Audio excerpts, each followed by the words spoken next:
Two men saw it coming. They watched death approach on a radar screen for 38 minutes, watched it close from 136 miles away to just overhead, and when they called to warn someone, anyone, they were told not to worry about it.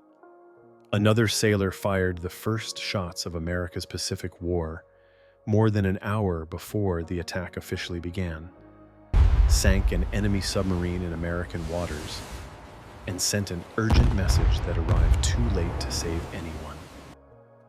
These were not failures of courage or competence. These were failures of imagination. The inability to believe that war could come to Hawaii, that Sunday morning could explode into catastrophe, that peace could end in the time it takes to brew a pot of coffee. This is the story of 30 minutes that changed everything. But to understand those 30 minutes, we must first understand the hours that came before them, when warnings went unheeded and fate assembled its pieces on an empty ocean and in a sleeping harbor. It's 5 in the morning on December 7th, 1941.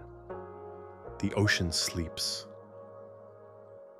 Waves lap softly against steel hulls moored in neat rows. Stars fade as dawn approaches over the Pacific. And across the island of Oahu, in the warm Hawaiian darkness, very few souls are awake to witness the last hours of peace. In the barracks at Hickam Field, young airmen sleep soundly, some dreaming of home, others of the weekend liberty that ended just hours ago. Their B-17 bombers and pursuit planes sit silent on the tarmac, wings gleaming faintly under the few lights that burn through the night. Nobody guards them closely. Why would they? This is Pearl Harbor, thousands of miles from any potential enemy, the most secure American military installation in the Pacific. The nearest hostile forces are presumed to be in Southeast Asia in the Philippines, perhaps preparing for movements against British or Dutch possessions. Not here. Never here. At Wheeler Field, in the island's center, fighter planes are parked wingtip to wingtip, arranged in tight defensive clusters, not against aerial attack but against sabotage, against the possibility that local sympathizers might try to damage American aircraft on the ground. The base commander had ordered this tight parking arrangement over the objections of his pilots, who warned that clustering made them vulnerable to bombing. But the commander's reasoning seemed sound. The threat was sabotage, not air attack. Air attack from where? Japan was thousands of miles away. The irony of this decision, this perfectly logical peacetime thinking that would prove catastrophic in war, will manifest in flames and twisted metal in just a few hours. Sometimes the very measures meant to protect us become the instruments of our destruction. The pilots sleep nearby, unaware that their concerns were prophetic. Down at Pearl Harbor itself, the great naval base sprawls across the protected waters of the locks and inlets. Ford Island sits in the center like a green jewel, its airfield quiet, its hangars dark. Along the eastern shore of Ford Island, 7 battleships lie moored in pairs, their massive gray hulls rising from the water like small islands themselves. This is Battleship Row, the heart of American naval power in the Pacific, and on this Sunday morning, all of them rest here together. USS Nevada stands alone at the northern end. Then come the paired giants, USS Arizona, alongside the repair ship Vestal, USS Tennessee, paired with USS West Virginia, USS Maryland paired with USS Oklahoma, and finally, USS California at the southern end. Across the harbor, USS Pennsylvania sits in dry dock, her hull exposed for maintenance. On the decks of these mighty ships, watchstanders pace slowly, eyes scanning the dark water more from habit than from any expectation of threat. Below decks, in the berthing compartments, hundreds of sailors sleep in their bunks, stacked 3 and 4 high in the cramped spaces that smell of oil and paint and the particular metallic scent of a warship. Some of the men had liberty the previous night, returning to the ship late, slightly drunk, happy. Others stayed aboard, writing letters home, playing cards, reading paperback novels by dim electric light. Now, in the hour before dawn, nearly all of them sleep. In the officer quarters, both aboard ship and in the housing areas ashore, the scene is similar. Many of the senior officers live with their families in homes near the base. They sleep in real beds, in rooms that don't rock with the motion of the sea, beside wives who have followed them to this tropical posting.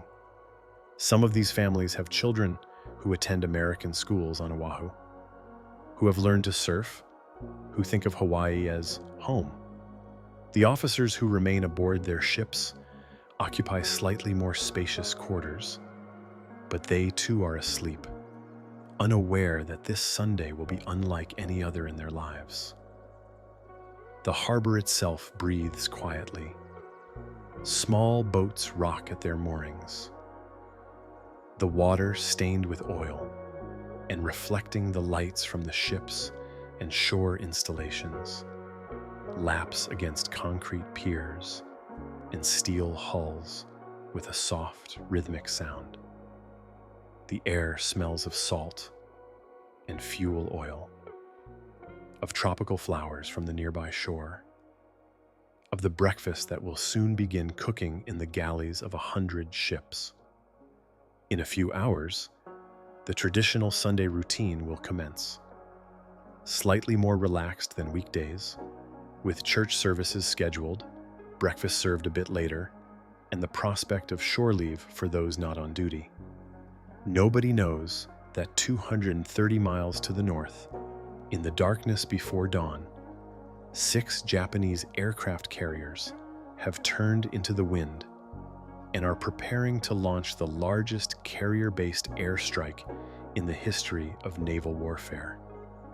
Nobody knows that hundreds of aviators are climbing into their cockpits, engines coughing to life, bombs and torpedoes hanging beneath wings and fuselages.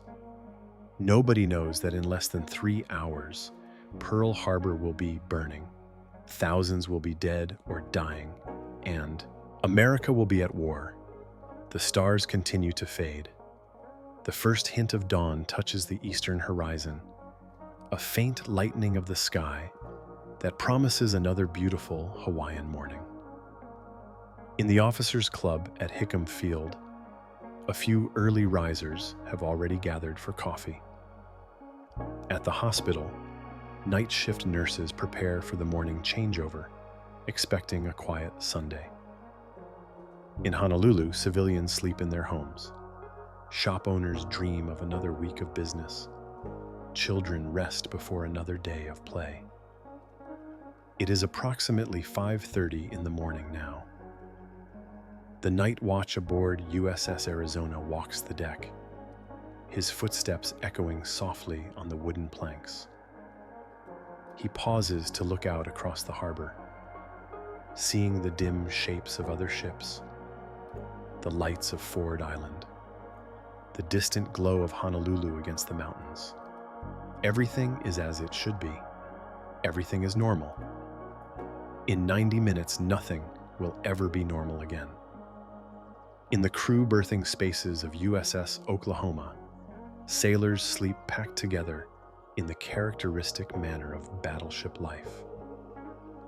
The ship's executive officer, Commander Jesse Kenworthy, rests in his quarters, unaware that he will soon face the most critical decisions of his life. In the junior officers' quarters, ensigns and lieutenants dream peacefully, some of them so new to the Navy that they have never heard a shot fired in anger. Many of them will be dead before breakfast is served. What none of them know, what nobody could have predicted, is that deep in the Oklahoma's hull, the ship's anti-torpedo protection system has been compromised by a routine decision. Tomorrow morning, Monday, December 8th, an admiral is scheduled to inspect the ship. To prepare for this inspection, crew members have removed the access covers from the anti-torpedo voids, those carefully designed compartments meant to absorb torpedo damage and prevent catastrophic flooding. The covers sit neatly stacked, waiting to be replaced after the inspection. This decision, perfectly reasonable and following proper procedure, will prove fatal.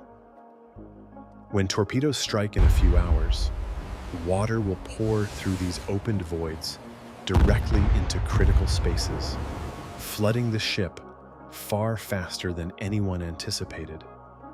The inspection will never happen, the covers will never be replaced, and 429 men will die, in part because of meticulous preparation for a peacetime ceremony. The Marine sentries stand their posts at various locations around the harbor. They are alert but not alarmed, trained but not expecting trouble. One watches the main gate, checking identification cards of the few vehicles that arrive at this early hour. Another stands outside the armory on Ford Island, the keys to the weapons lockers hanging from his belt.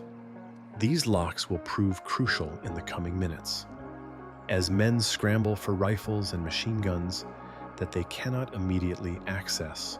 But for now, the guard simply stands, perhaps thinking of home, perhaps of nothing at all, simply doing his duty in the warm Hawaiian darkness.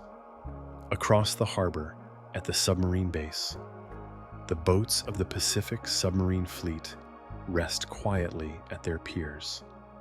Unlike the battleships, which represent the old guard of naval power, these submarines embody a newer form of warfare, one that will prove far more decisive in the coming conflict than anyone yet realizes.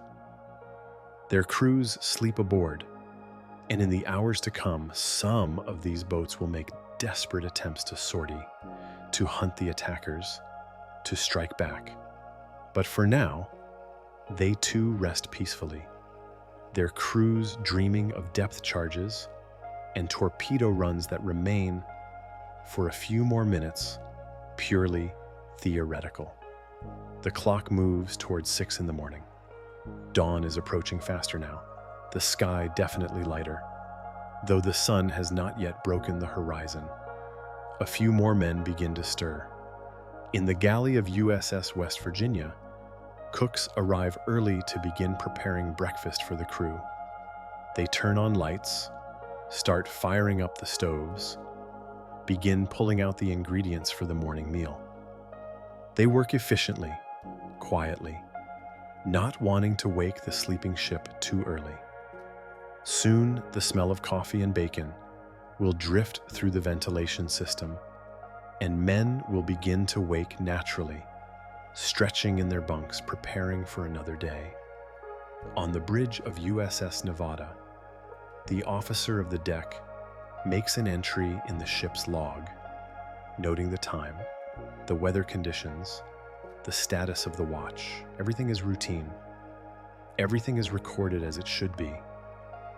He has no way of knowing that this log will become a historical document, that historians will pore over every entry, trying to reconstruct exactly what happened and when. For now, it is simply paperwork, the bureaucratic maintenance of a peacetime navy. At Kaneohe Naval Air Station on the windward side of the island, patrol bombers sit on the seaplane ramps, their hulls glistening with morning dew. The air crews here are responsible for long-range reconnaissance, for searching vast stretches of ocean for any sign of hostile forces. They have been flying these patrols for months, seeing nothing more threatening than whales and fishing boats. Today, they are scheduled for a routine patrol, but many of the aircraft are undergoing maintenance. The mechanics sleep in their quarters nearby, planning to start work after a leisurely Sunday breakfast. In the hills above Pearl Harbor, a few Army radar stations have been operating through the night, their operators staring at oscilloscope screens, seeing nothing but the occasional false return from a flock of birds or a rain squall. These radar sets are new technology, barely understood, not entirely trusted. The men who operate them are learning as they go, trying to distinguish real contacts from the electronic noise that constantly fills their screens. At one station, called Opana, on the northern tip of the island, 2 privates are scheduled to shut down their equipment at 7 in the morning. They will not shut it down on time, and this simple delay will give them a role in one of history's most famous near misses. But we are not there yet. It is still only 6 in the morning, and most of Pearl Harbor continues to sleep. A few officers and sailors have begun moving about, heading to early morning watch stations, or simply waking early, as military men often do. In the officers' housing areas, some wives are awake, preparing to attend early church services, or simply enjoying the quiet morning before children wake and the day's activities begin. They sit on lanais with cups of coffee, listening to the birds sing in the tropical gardens, watching the sky slowly lighten. The water of Pearl Harbor itself begins to take on color as dawn approaches. The deep black of night gives way to shades of gray, then hints of blue. The shapes of ships become clearer, their superstructures and gun turrets more defined. A small boat chugs across the harbor, carrying the early morning mail. Life continues in its normal patterns, governed by routines established over months and years, predictable and secure. At Schofield Barracks in the center of the island, thousands of Army soldiers sleep in their barracks. These men are infantry, artillerymen, the ground forces that defend Oahu from potential invasion. They have been training intensively, knowing that war is possible, that tensions with Japan have reached a critical point, but possible is not the same as imminent. And on this Sunday morning, they too sleep peacefully, dreaming of home, of girlfriends, of anything but war. The clock approaches 6:30. The sky continues to brighten. On the eastern horizon, the first tiny sliver of the sun begins to appear, its light catching the peaks of the Kulau Mountains and painting them gold. It is going to be a beautiful day, clear and warm, with light winds and scattered clouds. Perfect flying weather as it happens. Perfect weather for an attack. And now, far to the north, beyond the horizon, beyond any possible line of sight from Pearl Harbor, a drama is already unfolding that will change everything. But we will come to that. For now, for just a few minutes more, let the harbor sleep. Let these men dream peacefully. Let the families rest secure in their homes. Let the ships rock gently at their moorings, their crews unaware. Because very soon, nothing will ever be peaceful again. The Japanese fleet, Kido Butai's Dawn, 230 miles due north of Oahu, where the Pacific Ocean rolls in endless swells under the pre-dawn sky. A fleet steams through the darkness. This is no ordinary fleet. This is the Kido Butai, the mobile force, the most powerful concentration of naval air power ever assembled in the history of warfare up to this moment. 6 aircraft carriers plunge through the moderate seas in a carefully arranged formation, escorted by battleships, cruisers, and destroyers, supplied by tankers. The entire force moving with a precision that speaks to months of training and an almost fanatical attention to detail. On the flagship Akagi, Vice Admiral Chichi Nagumo stands on the bridge, watching the sky lighten. He is a career naval officer, a man who rose through the battleship ranks, not an aviator by training or inclination.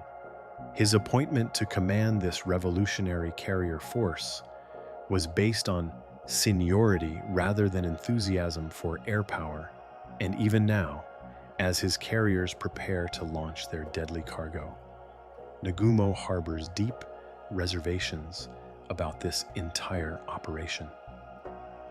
He has expressed these doubts privately to his chief of staff, wondering if they should turn back, questioning whether the risk is justified.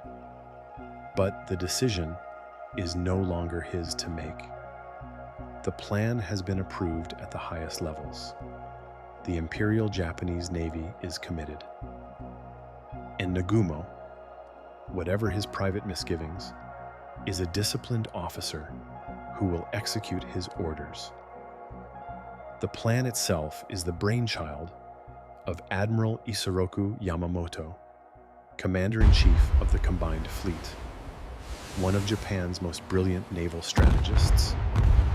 Yamamoto is not aboard any of these ships. He remains in Japan, aboard his flagship Nagato, awaiting word of success or failure. Yamamoto opposed war with the United States, knowing that Japan could not win a protracted conflict against American industrial might. But once the decision for war was made by Japan's military leadership, Yamamoto determined that Japan's only chance was a devastating opening blow, a strike so crippling that it would give Japan time to consolidate its conquests in Southeast Asia and perhaps negotiate a favorable peace before American strength could be fully mobilized. The target is the United States Pacific Fleet at Pearl Harbor. Destroy the battleships, Yamamoto reasoned, and you eliminate America's ability to interfere with Japanese operations for months, perhaps a year or more. It is a gamble, and Yamamoto knows it. He has said privately that he can run wild for 6 months or a year, but beyond that, he has no confidence in Japan's chances.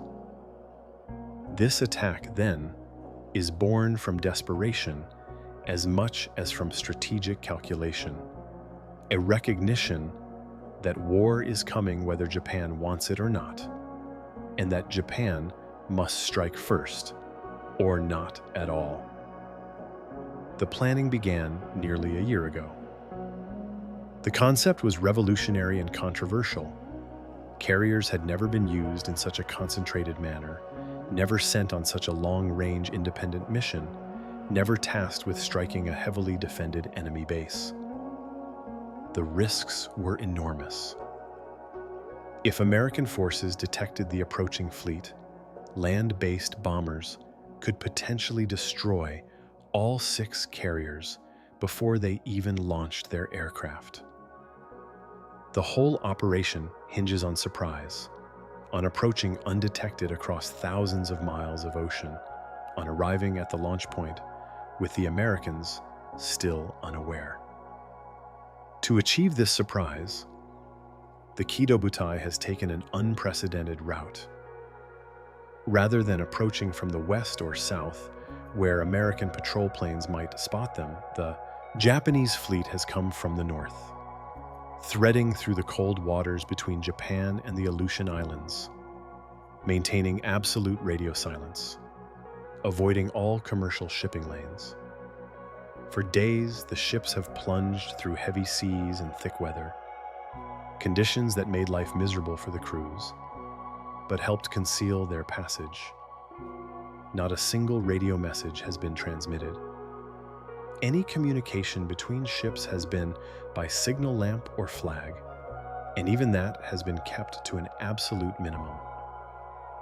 The fleet departed from Hitakapu Bay in the Kuril Islands on November 26th, nearly 2 weeks ago. The ships assembled in that remote, fog-shrouded anchorage, taking on fuel and supplies, the crews finally learning their true destination. Until that point, many had assumed they were heading south to support operations in Southeast Asia. The revelation that they were to attack Pearl Harbor was met with a mixture of shock, excitement, and trepidation. Some officers thought the plan was brilliant. Others thought it was suicide. But all of them, to a man, were committed to executing it to perfection. Now, on the morning of December 7th, as the fleet steams toward its launch point, the tension is palpable. In less than an hour, the carriers will turn into the wind and begin launching aircraft. 353 planes will take off in 2 waves. The first wave led by Commander Mitsuo Fuchida, a veteran aviator and one of the most skilled pilots in the Imperial Japanese Navy. Fuchida has been planning this attack for months, conducting endless simulations, training his air crews to perfection, working out every detail of the approach, the attack pattern, the targeting priorities. He knows Pearl Harbor intimately, has studied maps and photographs until he can visualize every ship, every building, every gun emplacement. He knows where the battleships will be moored, where the aircraft will be parked, where the oil tanks and repair facilities are located. He has memorized it all. But even Fuchida, despite his confidence and preparation, cannot be entirely certain of success. So much depends on factors beyond any pilot's control. The weather over the target, the alert status of the defenders, the precise location of the American aircraft carriers, which are Fuchida's primary targets, but which intelligence suggests may not be in port. Every aviator in the fleet knows that carriers are the true capital ships of modern naval warfare, more valuable than any battleship. If the American carriers are at sea, this whole operation may achieve only limited strategic success, even if every battleship is sunk. On the deck of the Akagi, aircraft are spotted, lined up and ready for launch. The deck crew has been working for hours in the darkness, moving planes from the hangars, positioning them precisely, loading ordnance. Each aircraft has been meticulously prepared. The torpedo bombers carry specially modified torpedoes, fitted with wooden fins to allow them to run in the shallow waters of Pearl Harbor, a modification developed after studying the British carrier attack on the Italian fleet at Taranto the previous year. The high-level bombers carry armor-piercing bombs, actually converted 16-inch naval shells fitted with fins, designed to penetrate the thick deck armor of American battleships. The dive bombers carry smaller bombs, suitable for attacking aircraft and facilities. And the Zero fighters, nimble and deadly, will escort the bombers and strafe targets of opportunity. The aviators themselves are gathering in the ready rooms below decks. They have already attended the final briefing, where Fuchida reviewed the plan one last time, showing them photographs of Pearl Harbor, pointing out the berths where American battleships are moored, emphasizing the importance of coordinating their attacks. Torpedo planes will go in first, flying low and fast, targeting the outboard battleships before they can raise steam and maneuver. Dive bombers will strike the airfield simultaneously, destroying American aircraft before they can take off. High-level bombers will follow, targeting ships that escape the torpedoes. And through it all, the Zeros will provide cover and suppress American anti-aircraft fire. Now the pilots sit in their ready rooms, some writing last letters home, others praying quietly, many simply sitting in silence, lost in thought. They wear their flight suits and carry their emergency survival gear. Some have tied hachimaki headbands around their foreheads, traditional symbols of determination and courage. They know the risks. Some of them may not return. But they are Japanese naval aviators, the elite of the elite, and they are confident in their training, their aircraft, and their cause. They believe they are striking a blow for their emperor, for their nation, for Japan's rightful place as the dominant power in Asia. The order comes at 6 a.m, Hawaiian time. The carriers turn into the wind, increasing speed, their decks pitching and rolling in the moderate seas. Flight deck crews scramble to their positions, guiding the first aircraft into launch position. The procedure is practiced, efficient, almost choreographed. One by one, the planes of the first wave begin to take off. The torpedo bombers go first, their heavy loads requiring the longest takeoff runs. They thunder down the decks, engines roaring, straining for speed, and then they're airborne, climbing away from the water, banking to begin their rendezvous circle. The high-level bombers follow, then the dive bombers, and finally, the fighters. From all 6 carriers, the aircraft launch in a carefully timed sequence that takes only 15 minutes, a remarkable achievement that speaks to the training and skill of the Japanese carrier crews. As each plane takes off, it joins the growing circle of aircraft overhead, orbiting the fleet, waiting for the entire first wave to form up. Fuchida takes off in his modified bomber, which carries no bombs, but instead serves as his command aircraft. He climbs to altitude and watches as the formation comes together below him. 183 aircraft in the first wave, divided into specialized groups, each with a specific task. The sight is magnificent and terrifying, a vision of modern air power that the world has never seen, concentrated in one place before. Fuchida looks down at his fleet, at the carriers below him, still visible in the growing dawn light, and he feels a surge of pride mixed with apprehension. Everything depends on the next 2 hours. At 6:15, the formation is complete. Fuchida signals his navigator, and the first wave turns south toward Oahu. They fly at 9,000 feet. Above a deck of scattered clouds, navigating by dead reckoning and by the radio signals emanating from Honolulu's commercial stations. The pilots settle into their cockpits, monitoring their instruments, conserving fuel, maintaining formation. Some of them talk quietly over the radio, but most fly in silence. The cloud deck below them is broken, allowing occasional glimpses of the ocean. The sun is rising now, painting the clouds with pink and gold. It is, as one pilot will later write, a beautiful morning for flying and a beautiful morning for dying. For almost an hour, The formation drones south. The pilots scan the sky and sea, watching for American patrol planes, but they see nothing. The ocean below is empty. The sky is clear.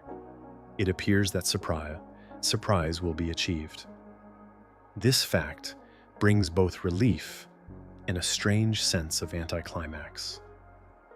After months of training, after sailing thousands of miles, after all the secrecy and preparation, it seems almost too easy. Where are the American patrols? Where are the defending fighters? Why is the ocean so empty? But Fuchida does not question his good fortune. He continues south, navigating by compass and by the strengthening radio signals from Oahu. His navigator makes minor course corrections. The formation maintains its cohesion, the various groups spread out, but still close enough to coordinate their attacks. Below them, the cloud cover begins to break up as they approach the Hawaiian Islands. Through gaps in the clouds, the pilots catch their first glimpses of land, the green mountains of Oahu rising from the blue Pacific. At 7:40, Fuchida spots the northern coast of Oahu through a break in the clouds. He orders his formation to begin their final approach. The various groups separate now, each heading for its assigned target. The torpedo bombers descend, preparing to sweep in low over Pearl Harbor. The dive bombers climb, ready to plunge down on the airfields. The high-level bombers maintain altitude, setting up for their bombing runs. And the Zeros accelerate ahead, ready to suppress ground fire and engage any American fighters that manage to take off. Fuchida himself flies toward Pearl Harbor, approaching from the south, staying high to observe the entire attack. As the harbor comes into view, he lifts his binoculars and surveys the scene below. The sight makes his heart race. Battleship Row is fully occupied. All the American battleships are there, moored in neat pairs along Ford Island, exactly where intelligence said they would be. The airfields are visible too, their aircraft parked in tight clusters, perfect targets. Everything is quiet. No fighters are circling overhead. No anti-aircraft fire rises to meet them. The surprise is complete. Fuchida reaches for his radio and transmits the prearranged code, the signal that will be relayed back to the Japanese fleet and from there to Imperial headquarters in Tokyo. "Tora, Tora, Tora," he says, his voice calm despite the adrenaline surging through his body. "Tiger, Tiger, Tiger." The code for total surprise achieved. The message is picked up by radio operators on the Japanese carriers, and within minutes, it will be transmitted across the Pacific to Japan, where Admiral Yamamoto will receive it with a mixture of relief and dread. The attack is beginning. The die is cast. Japan and America are now at war, whether anyone has formally declared it or not. Fuchida circles above Pearl Harbor, watching as the first elements of his attack force begin their runs. It is 7:49 in the morning Hawaiian time. In exactly 6 minutes, the first bombs will fall. The last moments of peace are slipping away like water through fingers, like sand in an hourglass, like the final ticks of a clock counting down to an explosion. Below him, the harbor sleeps. Above him, the sky fills with aircraft, and history holds its breath. 6:45 a.m., first shots before the attack. While Commander Fuchida's aircraft droned south over the empty Pacific, another drama was already unfolding in the waters just outside Pearl Harbor. A drama that should have provided ample warning of the coming attack, but instead became one of the most frustrating near misses in American military history. This story begins in the darkness before dawn with a routine patrol and a suspicious sighting, and it ends with a sunken submarine, a delayed message, and a warning that arrived far too late to save anyone.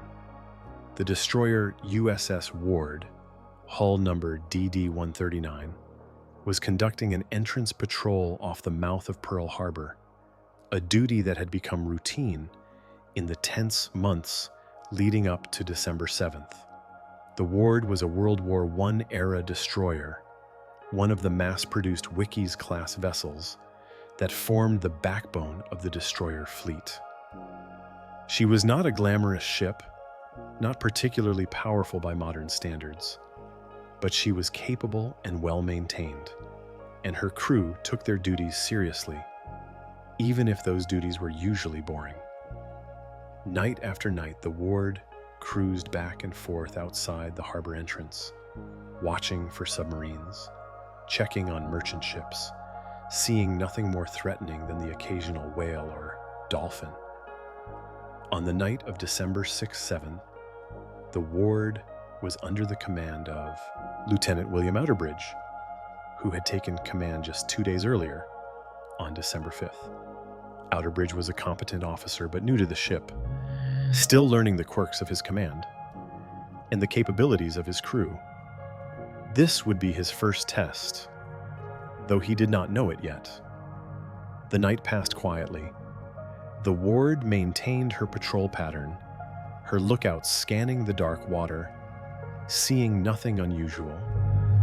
The crew stood their watches, anticipating nothing more than a routine morning turnover and perhaps breakfast in Honolulu before returning to patrol. At 3:57 in the morning, the Ward received a blinker light message from the coastal minesweeper Condor, which was operating nearby. The Condor reported sighting what appeared to be a submarine periscope near the harbor entrance. The Ward immediately began searching the area, but found nothing. This was not particularly unusual. The waters outside Pearl Harbor often produced suspicious contacts that turned out to be logs, debris, or optical illusions.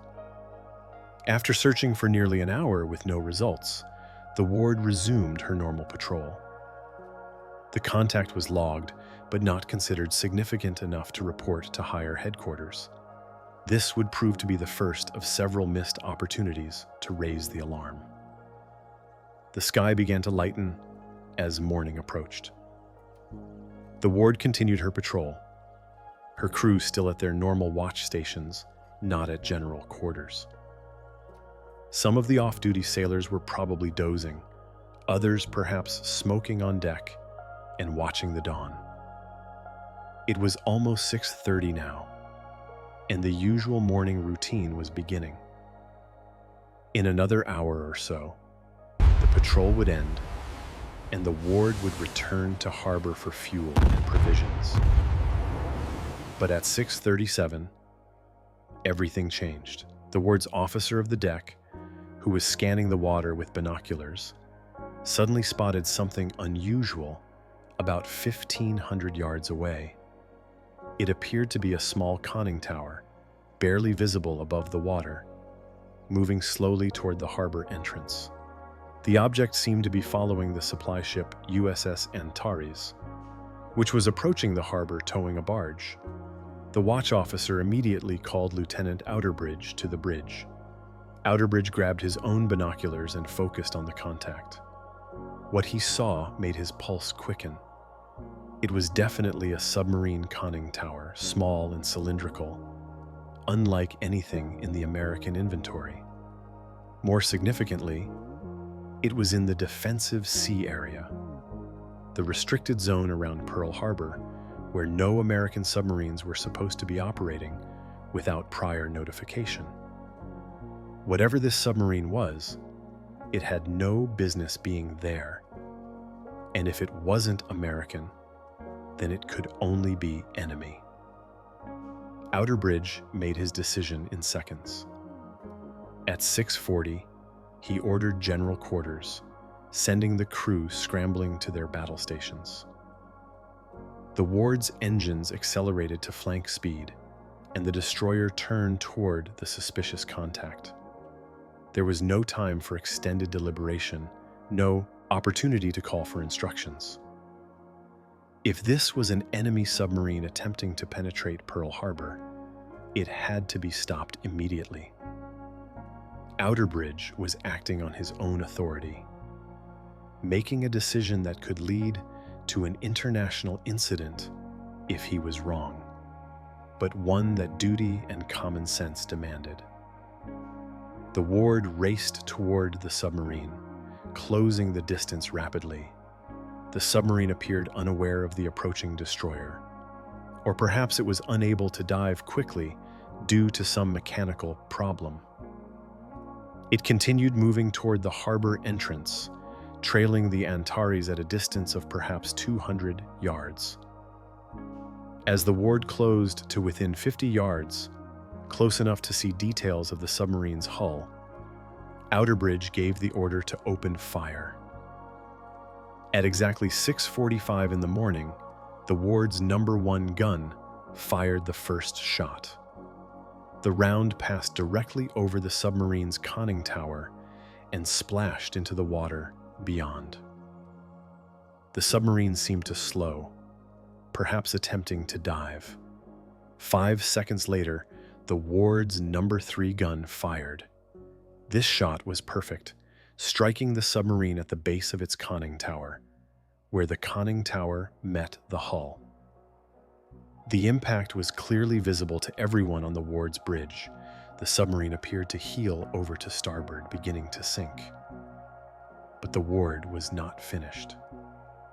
As the destroyer passed over the spot where the submarine had been, depth charges were rolled off the stern, set to explode at 100 feet. These charges detonated with massive underwater explosions, sending geysers of water high into the air. Oil began spreading across the surface, mixed with debris. The submarine, whatever it was clearly destroyed. It would later be identified as one of 5 Japanese midget submarines that had been launched from larger submarines offshore, each carrying a 2-man crew on what amounted to a suicide mission to penetrate Pearl Harbor and attack American ships with torpedoes. The Ward had fired the first American shots of World War II in the Pacific, though nobody aboard the destroyer knew that yet. To them, it was simply a successful engagement against an unauthorized submarine in restricted waters. But Outerbridge knew this was significant, knew that it needed to be reported immediately. At 6:53, the Ward transmitted a message to the 14th Naval District headquarters at Pearl Harbor via voice radio. "We have attacked, fired upon, and dropped depth charges upon submarine operating in defensive sea areas."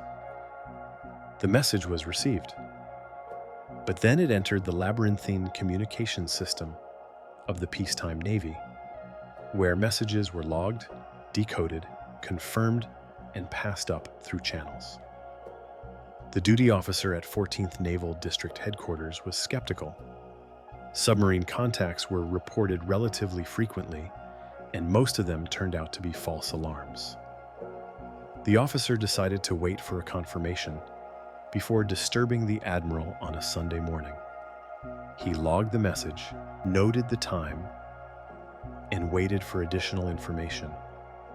Here is where seconds became minutes, and minutes became the difference between warning and disaster. If the message had been taken seriously immediately, if general quarters had been sounded across the harbor at 7 in the morning, if fighters had been scrambled and ships ordered to raise steam, the attack would still have come. But it would have found prepared defenders, guns manned, aircraft airborne, damage control teams at their stations. The element of surprise, the very foundation of the Japanese plan, would have been shattered. 1 hour and 2 minutes separated the Ward's message from the first bombs falling. 1 hour and 2 minutes that were spent waiting for confirmation, checking procedures, following peacetime protocols for a situation that was already war. Meanwhile, back at the site of the attack, the Ward continued to search the area, looking for additional submarines or any other signs of threat. The crew was keyed up now, adrenaline flowing, all thoughts of a routine morning gone. They had just sunk what appeared to be an enemy submarine in American territorial waters. That meant something, though nobody was quite sure what. War had not been declared. No state of hostilities officially existed between the United States and Japan. Yet here they were, having just destroyed what could only be a hostile vessel. The implications were enormous, but the Ward was just a destroyer, and decisions about implications were made by admirals and politicians, not by lieutenant commanders on patrol. A patrol plane from the nearby air station spotted the oil slick and debris field, confirming the Ward's report. The plane circled overhead, photographing the scene, then radioed its own report back to headquarters. This second confirmation should have been enough to raise the alarm, to put the entire harbor on high alert, to scramble fighters and prepare the ships for possible attack. But it was Sunday morning, the communications were slow, the duty officers were trying to confirm the details before waking their superiors, and precious minutes ticked away. At 7:12, more than 20 minutes after the Ward's initial report, the duty officer at 14th Naval District finally decided to call Admiral Husband Kimmel, the Commander-in-Chief of the Pacific Fleet. But Kimmel was at his quarters, and the call had to be placed through the Naval Exchange, then transferred.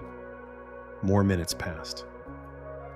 At 7:30, Kimmel received word of the submarine contact. He began dressing immediately, intending to go to headquarters to assess the situation. But he was not unduly alarmed. Submarine contacts were common. The report might turn out to be a mistake. Even if a submarine had been sunk, it might have been an unauthorized incursion by a curious or lost vessel, not necessarily a hostile act. War, after all, had not been declared. But even as Kimmel prepared to leave his quarters, even as staff officers at headquarters began calling ships to put them on alert, the situation was already spinning beyond anyone's ability to control. The Ward's engagement with the midget submarine was not an isolated incident. It was part of a coordinated Japanese operation that included not only the carrier strike, but also a submarine assault. And while the submarine attack would ultimately prove ineffective, with all 5 midget subs destroyed or captured without inflicting any damage, it was nevertheless part of the larger plan, a sign that something major was happening. At 7:40, 10 minutes after Admiral Kimmel received word of the submarine contact, the first wave of Japanese aircraft arrived over Oahu. By then, any chance of preventing the attack had long since passed. The Ward's warning, delivered more than an hour before the first bombs fell, had been received but not acted upon with sufficient urgency. The peacetime mindset, the reluctance to believe that war could come to Hawaii, the bureaucratic delays in the communications system, and simple human reluctance to raise a false alarm had all combined to squander the one clear warning that Pearl Harbor had received. The Ward herself, having completed her attack on the submarine, remained on patrol outside the harbor entrance. At 7:55, when the first bombs began falling, The crew heard the explosions and saw smoke rising from the harbor. They knew immediately what had happened, knew that their submarine contact had been the first indication of a major attack. But by then, it was far too late to do anything except watch the harbor burn and know that they had tried to warn everyone, had done their duty, had fired the first shots. It was not their fault that the warning was not heeded, but that knowledge provided cold comfort as the columns of smoke climbed into the Hawaiian sky. The story of the Ward and the midget submarine is one of the enduring mysteries and frustrations of Pearl Harbor. How different might things have been if the warning had been taken seriously, if fighters had been scrambled, if ships had been ordered to raise steam and prepare for sea? We cannot know. We can only observe that the opportunity existed, that a warning was given, and that bureaucracy, skepticism, and the burden of peacetime thinking prevented that warning from achieving anything useful. The Ward had done her job. The system failed. In the years after Pearl Harbor, the Ward's role would be remembered as a footnote to the larger tragedy, a curious historical detail about the first shots fired. The destroyer herself would go on to serve through the war, eventually being converted to a high-speed transport and participating in numerous amphibious operations. Ironically, she would be sunk exactly 3 years later, on December 7, 1944, a Japanese kamikaze attack in the Philippines. And the officer who gave the order to scuttle the burning ship was William Outerbridge, now commanding a different destroyer, but still haunted by the memory of that morning off Pearl Harbor when he fired the first shots of a war that nobody was quite ready to acknowledge had begun. 7:02-7:40 a.m. The radar warning. While the Ward engaged the midget submarine in the darkness before dawn, another warning system was about to detect the approaching Japanese aircraft, and this warning too would be dismissed, creating a second layer of tragic irony in the Pearl Harbor story. The system was radar, a new and poorly understood technology that the Army had only recently deployed to defend Oahu. The men who operated this radar were young, barely trained, and uncertain about what they were seeing on their scopes. The officer who received their report was inexperienced and made an assumption that seemed reasonable at the time, but proved catastrophic in retrospect. Between them, they created one of the most famous what-if moments in American military history. The Opana radar site sat on a windswept point at the northern tip of Oahu, 532 feet above sea level, with an unobstructed view of the Pacific Ocean. The radar set itself was an SCR-270, a mobile unit mounted on a truck with large antennas that rotated slowly to scan the sky. The system could detect aircraft out to a range of 150 miles under good conditions, though the operators were still learning its capabilities and limitations. The radar had only been operational for a few weeks, and the men assigned to it were still practicing, still figuring out how to distinguish real aircraft from false returns caused by atmospheric conditions, ground clutter, or equipment malfunction. On the morning of December 7th, 2 privates were on duty at the Opana site, Joseph Lockard and George Elliott. Lockard was the more experienced of the two, a third-class specialist who had been working with radar for several months. Elliott was newer, still learning how to read the scope, practicing under Lockard's supervision. They had been on duty since 4 in the morning, part of a new schedule that had the radar stations operating only during the hours considered most likely for an attack, from 4 o'clock a.m. to 7 o'clock a.m. This schedule was based on the assumption that any attack would come at dawn, when aircraft would have enough light to find their targets, but would approach under cover of darkness. The shift passed uneventfully. The two privates stared at the oscilloscope, watching the green lines sweep around the screen, seeing nothing but occasional small blips that might have been birds or atmospheric disturbances. They made small talk, drank coffee, waited for their shift to end. At 7 o'clock, they were supposed to shut down the radar and wait for transportation back to their base for breakfast.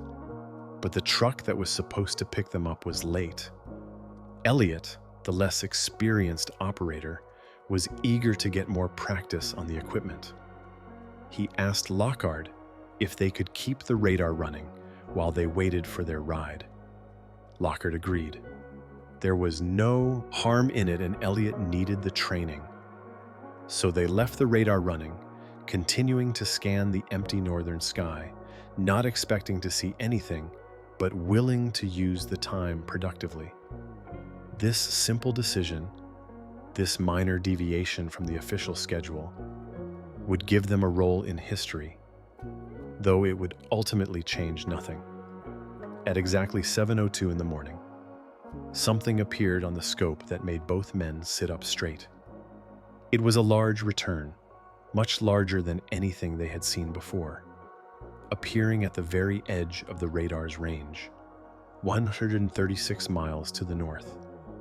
At first, Lockhart thought there might be something wrong with the equipment, that the massive blip was a malfunction of some kind. But as he watched, the contact held steady, moving slowly but consistently toward Oahu. What Lockhart and Elliot were seeing, though they didn't know it yet, was the largest carrier-based airstrike in history, approaching at 175 miles per hour. 183 aircraft flying in formation.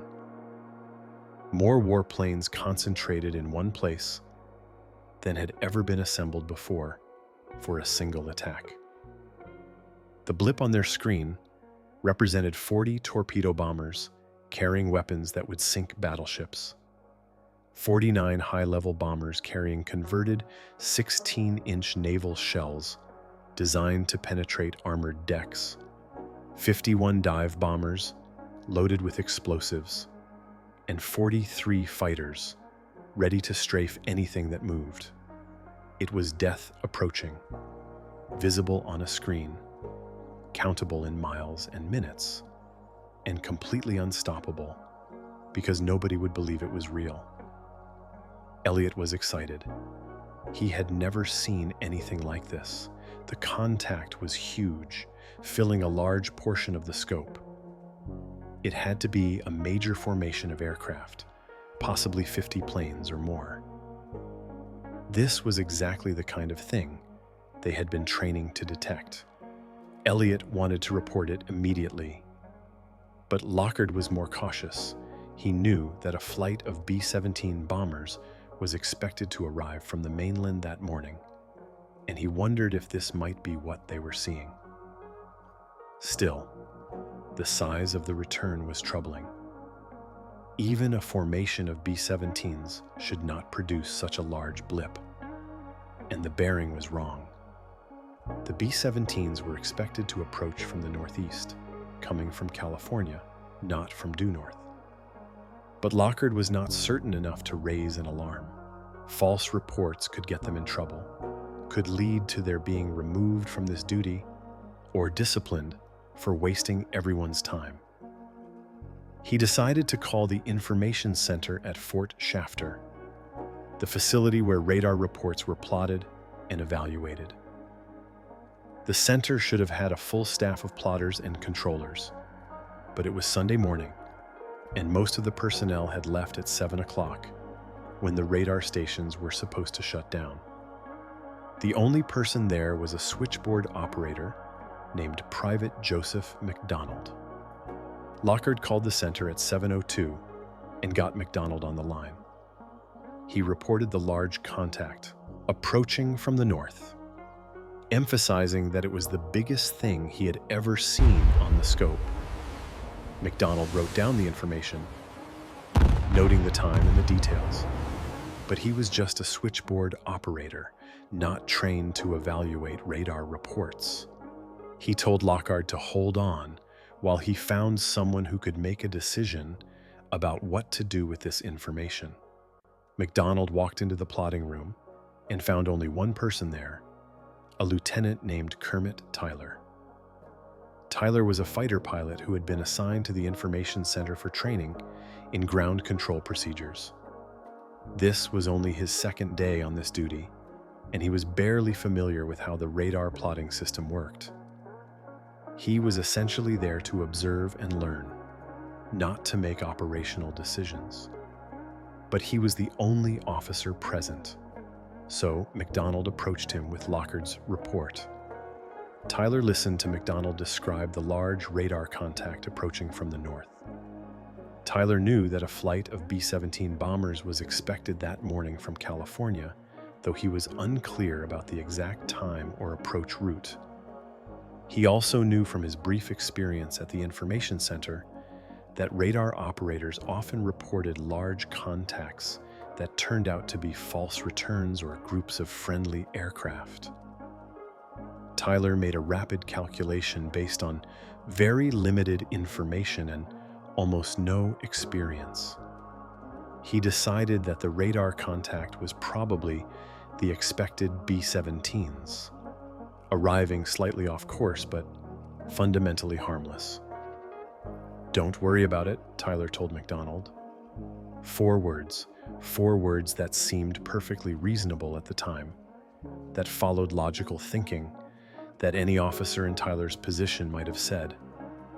Tyler had been briefed that morning about an expected flight of B-17 bombers from California. 6 aircraft that were scheduled to arrive. Large radar contact approaching. It made sense. It was the sensible conclusion. And it was completely, catastrophically wrong. Because while Tyler was correct that B-17s were approaching Hawaii that morning, 12 of them, actually, more than he'd been told about, they were unarmed and low on fuel. The radar contact Lockhart and Elliott were tracking was 15 times larger than even 12 B-17s could produce. It wasn't a flight of bombers. It was 183 Japanese warplanes carrying enough ordnance to cripple the Pacific Fleet. Tyler's logic was sound. His information was incomplete, and his forward response would haunt him for the rest of his life. He continued to watch the scope, seeing the contact grow larger as it approached, seeing additional details that suggested this was not a small formation of bombers, but something much more significant. At 7:20, he again suggested that they should report this to someone in authority. But Lockhart, having already called once and been told not to worry, was reluctant to bother the center again. They were just enlisted men, after all, following orders from an officer who presumably knew what he was tunning. So they simply The massive blip on the scope continued to approach Oahu, growing larger and more defined. By 7:30, it was only 40 miles away. By 7:35, it was 20 miles away. The contact was so large that it filled much of the scope, an indication of dozens, perhaps hundreds, of aircraft flying in formation. Lockhart and Elliott exchanged worried looks. Even if this was the B-17s, which seemed increasingly unlikely, the formation was far too large to be 12 bombers. Something was very wrong. At 7:39, when the contact was only a few miles offshore, it suddenly disappeared from the scope. This was normal behavior. The radar could not distinguish low-flying aircraft close to the island because of ground clutter, the interference caused by the mountains and terrain. The contact had not actually disappeared. It had simply flown into the radar's blind spot. Lockhart noted the time and direction of the last return. The aircraft, whatever they were now overland, approaching Pearl Harbor from the north. In just a few minutes, they would be overhead. At 7:40, the transportation truck finally arrived at the Opana site. Lockhart and Elliott shut down the radar and climbed into the truck, heading back to their base for breakfast. They were still discussing what they had seen, wondering if they should have been more insistent about reporting it, but neither of them imagined that they had just tracked a massive Japanese strike force. The possibility seemed too far-fetched. War had not been declared. Japan was thousands of miles away. The idea that hundreds of Japanese aircraft could approach Hawaii undetected, that they could be just minutes from Pearl Harbor, seemed like something from a Hollywood movie, not reality. At 7:55, as their truck descended the winding road from Opana toward their base, Lockhart and Elliott heard the first explosions. They saw smoke beginning to rise from the direction of Pearl Harbor.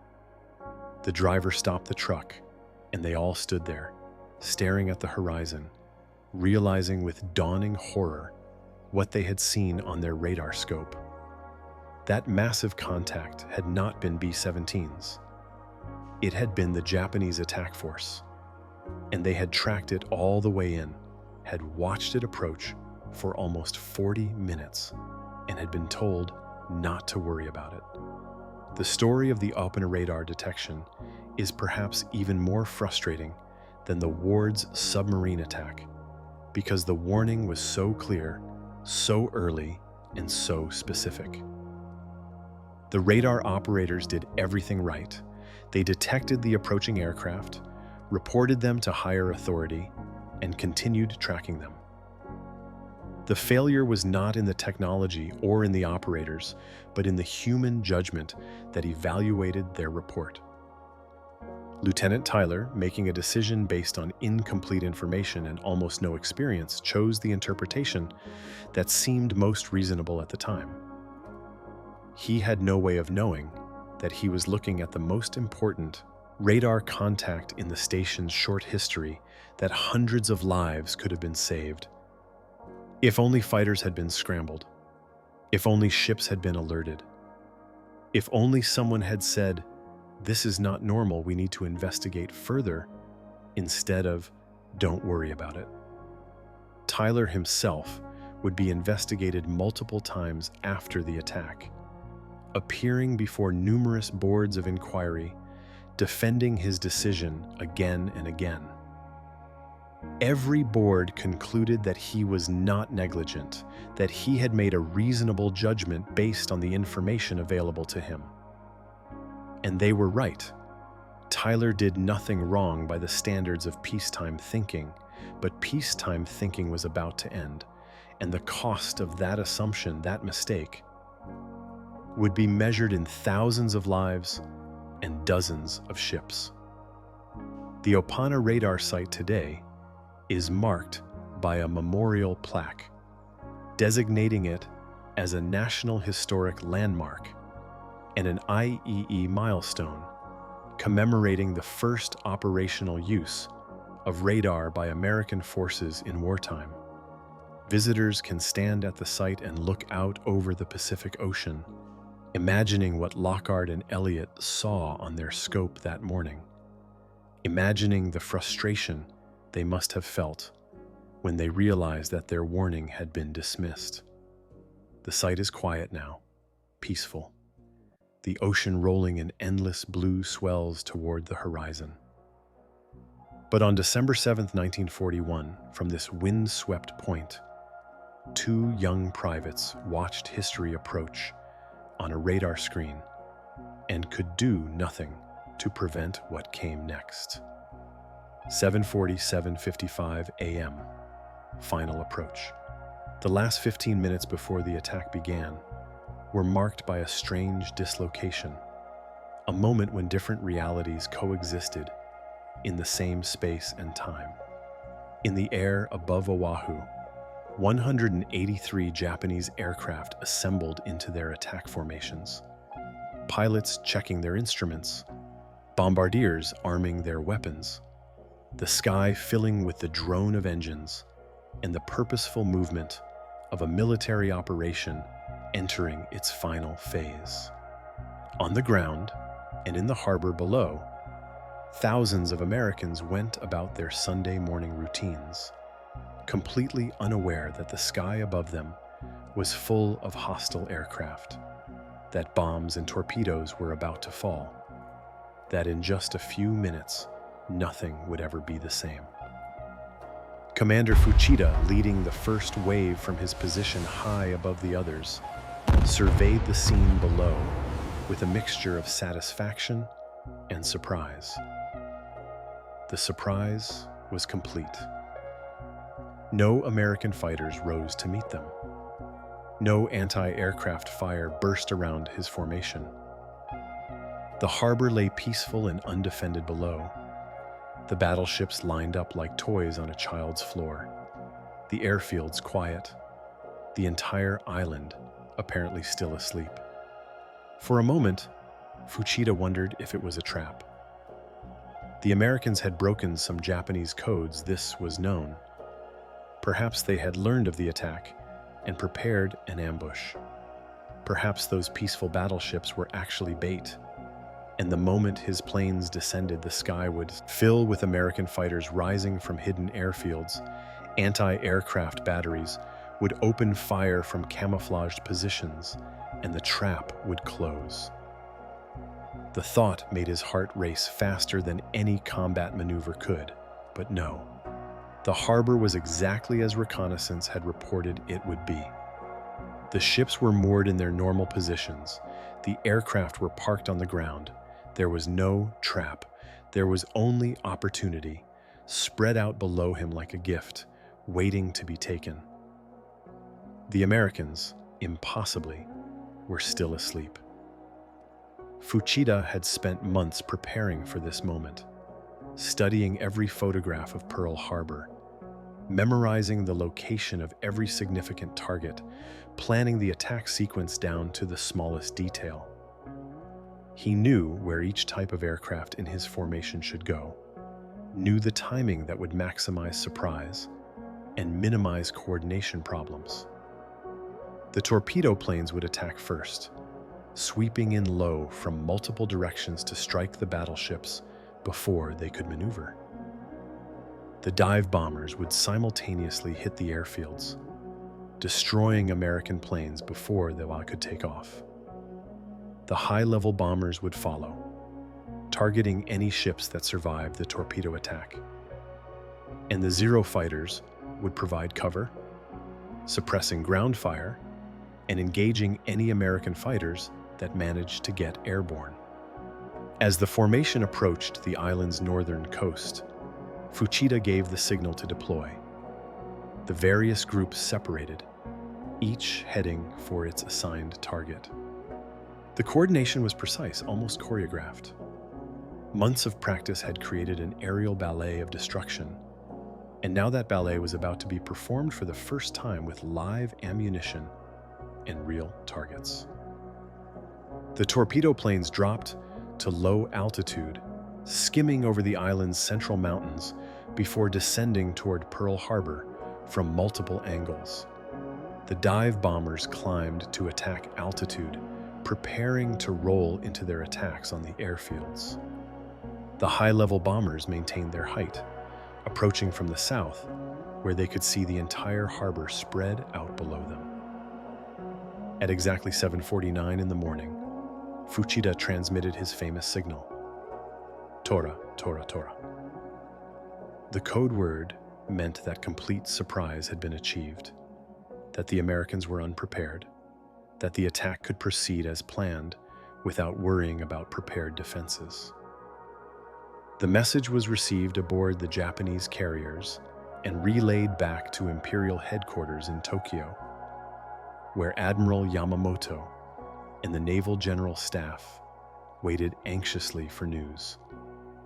Within 1 hour, this simple code phrase would become famous around the world, a symbol of surprise attack and tactical brilliance. But in this moment, it was simply a signal that everything was going according to plan. The Japanese aircraft swept over Oahu in the early morning light. For the pilots, the island was breathtakingly beautiful.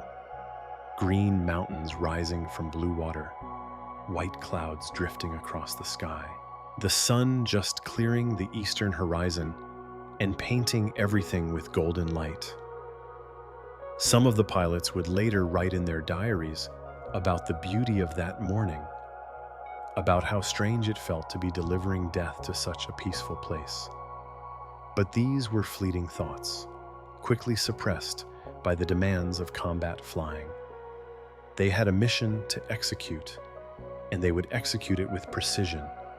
Below them, in Pearl Harbor and across the island, the American forces were completely unaware of their danger. The morning routine continued uninterrupted. On Battleship Row, sailors were beginning to emerge on deck, some to take morning air, others to begin the day's work. The smell of breakfast drifted from the galleys of every ship.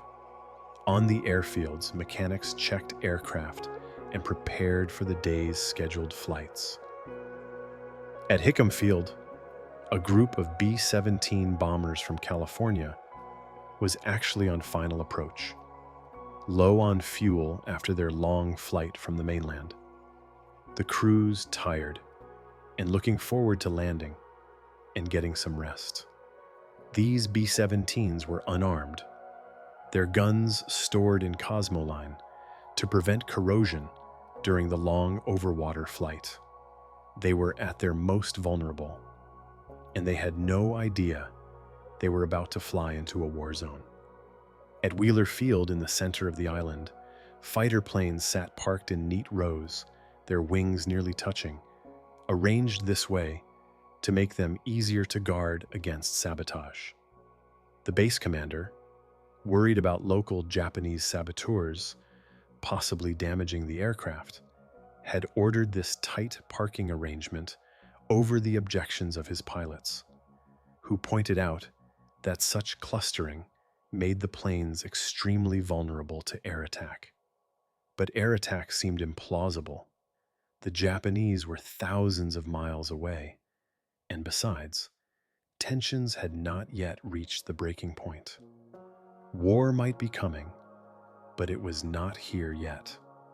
The base commander's priority was preventing sabotage, not repelling an air raid that no one expected to happen. In the harbor, the battleships rocked gently at their moorings. On the USS Arizona, moored alongside Ford Island with the repair ship Vestal tied up beside her, the morning routine was well underway. The ship's band was preparing to play for the 8 o'clock raising of the colors, as they did every morning. Sailors dressed in their cleanest uniforms were getting ready for church services. In the enlisted berthing spaces, men who had been granted extra sleep were beginning to stir. The ship was alive but relaxed, following the slower rhythm of a Sunday morning in port. On the USS Oklahoma, moored outboard of the USS Maryland at Berth Fox 5, the crew was similarly engaged in normal activities. The ship's executive officer, Commander Jesse Kenworthy, was in his quarters, perhaps reviewing the schedule for the day or writing a letter home. The gun crews were not at their stations. The watertight doors were open to allow ventilation. The ship's armory was locked, the keys held by a duty officer. This was standard procedure for ships in port. The threat was sabotage, not attack, and the measures taken reflected that assessment. Nobody expected to need the guns, and getting ammunition would require unlocking magazines and passing it up through multiple decks, a process that would take precious minutes. On the USS Nevada, moored alone at the northern end of Battleship Row, the ship's band was also preparing for morning colors. The Nevada was in slightly better condition for defense than some of the other battleships because she was moored alone rather than paired with another ship, meaning she could theoretically get underway more quickly. But like every other ship in the harbor, her crew was relaxed, her guns unmanned, her readiness posture appropriate for a peaceful Sunday in a secure harbor thousands of miles from any war. At the Kaneohe Naval Air Station on the windward side of the island, patrol bombers sat on their seaplane ramps, ready for the day's scheduled reconnaissance missions. The crews were at breakfast, anticipating a routine day of flying search patterns over empty ocean. At Bellows Field, a small Army airfield on the eastern shore, training flights were planned for later in the day. Everything was normal, peaceful, routine. High above all this normality, the Japanese aircraft were seconds from attack. The torpedo bombers, flying so low their wheels nearly touched the sugarcane fields, thundered toward Pearl Harbor from multiple directions. The pilots could see the battleships ahead, could see the perfect targets they represented, could feel their hearts racing as they prepared to release their weapons. Each pilot had been assigned a specific target. They knew which ship to attack, from which angle to approach, when to release their torpedoes. The training was about to be tested against real targets. The dive bombers climbed to their attack altitude above the airfields, rolling into their dives, watching their target reticles line up on the neat rows of parked aircraft below. The high-level bombers opened their bomb bay doors, bombardiers peering through their sights at the battleships far below. The Zero fighters accelerated ahead, ready to strafe targets of opportunity and suppress ground fire. At 7:53, 2 minutes before the scheduled start of the attack, a few Americans got their first hint that something was wrong. At Kaneohe Naval Air Station, one of the Japanese fighters, probably slightly ahead of schedule or breaking formation, made a strafing run across the seaplane ramps, bullets tearing into parked aircraft. But the sound was muffled by distance, and those who heard it thought perhaps it was a truck backfiring or some mechanical noise from the hangars. At Iwa Marine Corps Air Station, another early fighter made a similar run, shooting up parked aircraft. But again, the sound was distant, the significance not immediately clear. On the USS Arizona, a boatswain's mate was preparing to raise the flag for morning colors at 8 o'clock. He glanced up at the sky, seeing aircraft approaching, and for a moment wondered why they were flying so close to the ship. Then he saw the red circles on their wings, the Japanese rising sun insignia, and his mind simply could not process what he was seeing. Japanese planes over Pearl Harbor? It was impossible. It must be some kind of exercise, some drill that he had not been informed about, but the thought barely had time to form before the first bombs began to fall. At exactly 7:55 in the morning, Hawaiian time, the air across Oahu suddenly filled with the scream of diving aircraft, the roar of engines, the whistle of falling bombs, and the chattering of machine guns. The attack had begun. The peaceful Sunday morning shattered like glass. And in that instant, history pivoted on its axis. Thousands of individual lives changed forever. and America's long reluctance to enter the World War came to a violent end. But for the first several seconds, perhaps 15 or 20, many Americans didn't realize they were being attacked. Some thought it was a drill, a surprise exercise that nobody had warned them about. Others thought American pilots were engaging in some kind of unauthorized stunt flying. A few, seeing the red circles on the aircraft wings, thought the Navy had painted practice targets on the planes for identification during maneuvers. The human mind, confronted with something utterly outside its experience, created explanations that made sense within its existing framework. War at Pearl Harbor? Impossible. This must be something else, something explicable, something that fit the world as they understood it. The cognitive dissonance lasted perhaps 20 seconds, the time it took for the first bombs to explode, for buildings to disintegrate, for friends to die. Then reality crashed through denial, like a bomb through a hangar roof, and everyone understood. This was war. Fuchida, watching from his command aircraft high above the scene, saw his carefully planned attack unfold with textbook precision. The torpedo bombers swept in low and fast, their modified torpedoes splashing into the harbor. The dive bombers plunged down on the airfields, their bombs smashing into parked aircraft and hangars.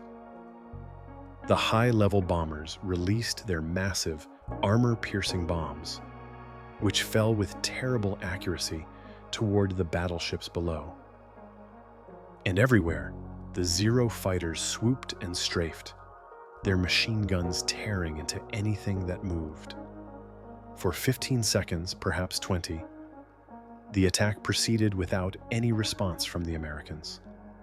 The surprise was so complete, the shock so profound, that men simply stood frozen, watching aircraft dive at them, seeing bombs fall toward them, unable to process what was happening.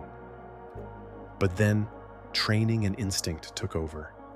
Men began to run, some toward cover, others toward their battle stations. Officers began shouting orders. Ships sounded general quarters alarms. And across Pearl Harbor, across all of Oahu, thousands of Americans suddenly found themselves at war, whether they were ready for it or not. The first 30 minutes of the attack had begun. 7:55, 8:00 a.m. The first 5 minutes. The first bombs to fall did not strike Pearl Harbor itself, but rather the airfields scattered across Oahu, and this was entirely intentional. Fuchida's plan called for simultaneous attacks on the air bases to destroy American aircraft before they could take off and threaten the Japanese strike force. The first explosions echoed across the island, not from the harbor, but from Hickam Field, Wheeler Field, Ford Island Naval Air Station, Ewa Marine Corps Air Station, and Kaneohe Naval Air Station, all hit within seconds of each other by dive bombers that had been circling overhead, waiting for exactly 7:55 to begin their attacks. At Hickam Field, the largest Army airfield on Oahu, located adjacent to Pearl Harbor, the attack came with devastating suddenness. A formation of Japanese dive bombers, Aichi D-3A Val aircraft, rolled into their attacks from 7,000 feet, their bomb release mechanisms functioning perfectly, their aim devastating in its accuracy. The first bombs struck the long line of parked bombers and fighters, massive explosions that tore aircraft apart, sending debris hundreds of feet into the air, starting fires that immediately began to spread from plane to plane. The B-17s and P-40s at Hickam had been parked close together, following the same anti-sabotage orders that governed aircraft disposition at all the fields.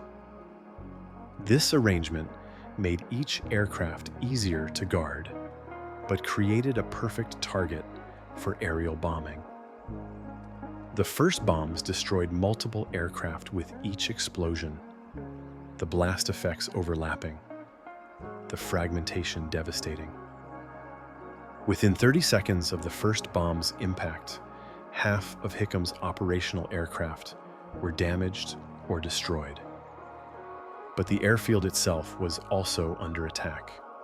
Machine gun fire from low-flying Japanese fighters raked the hangars, the fuel storage tanks, the maintenance facilities, and the barracks. Windows shattered. Walls were pocked with bullet holes.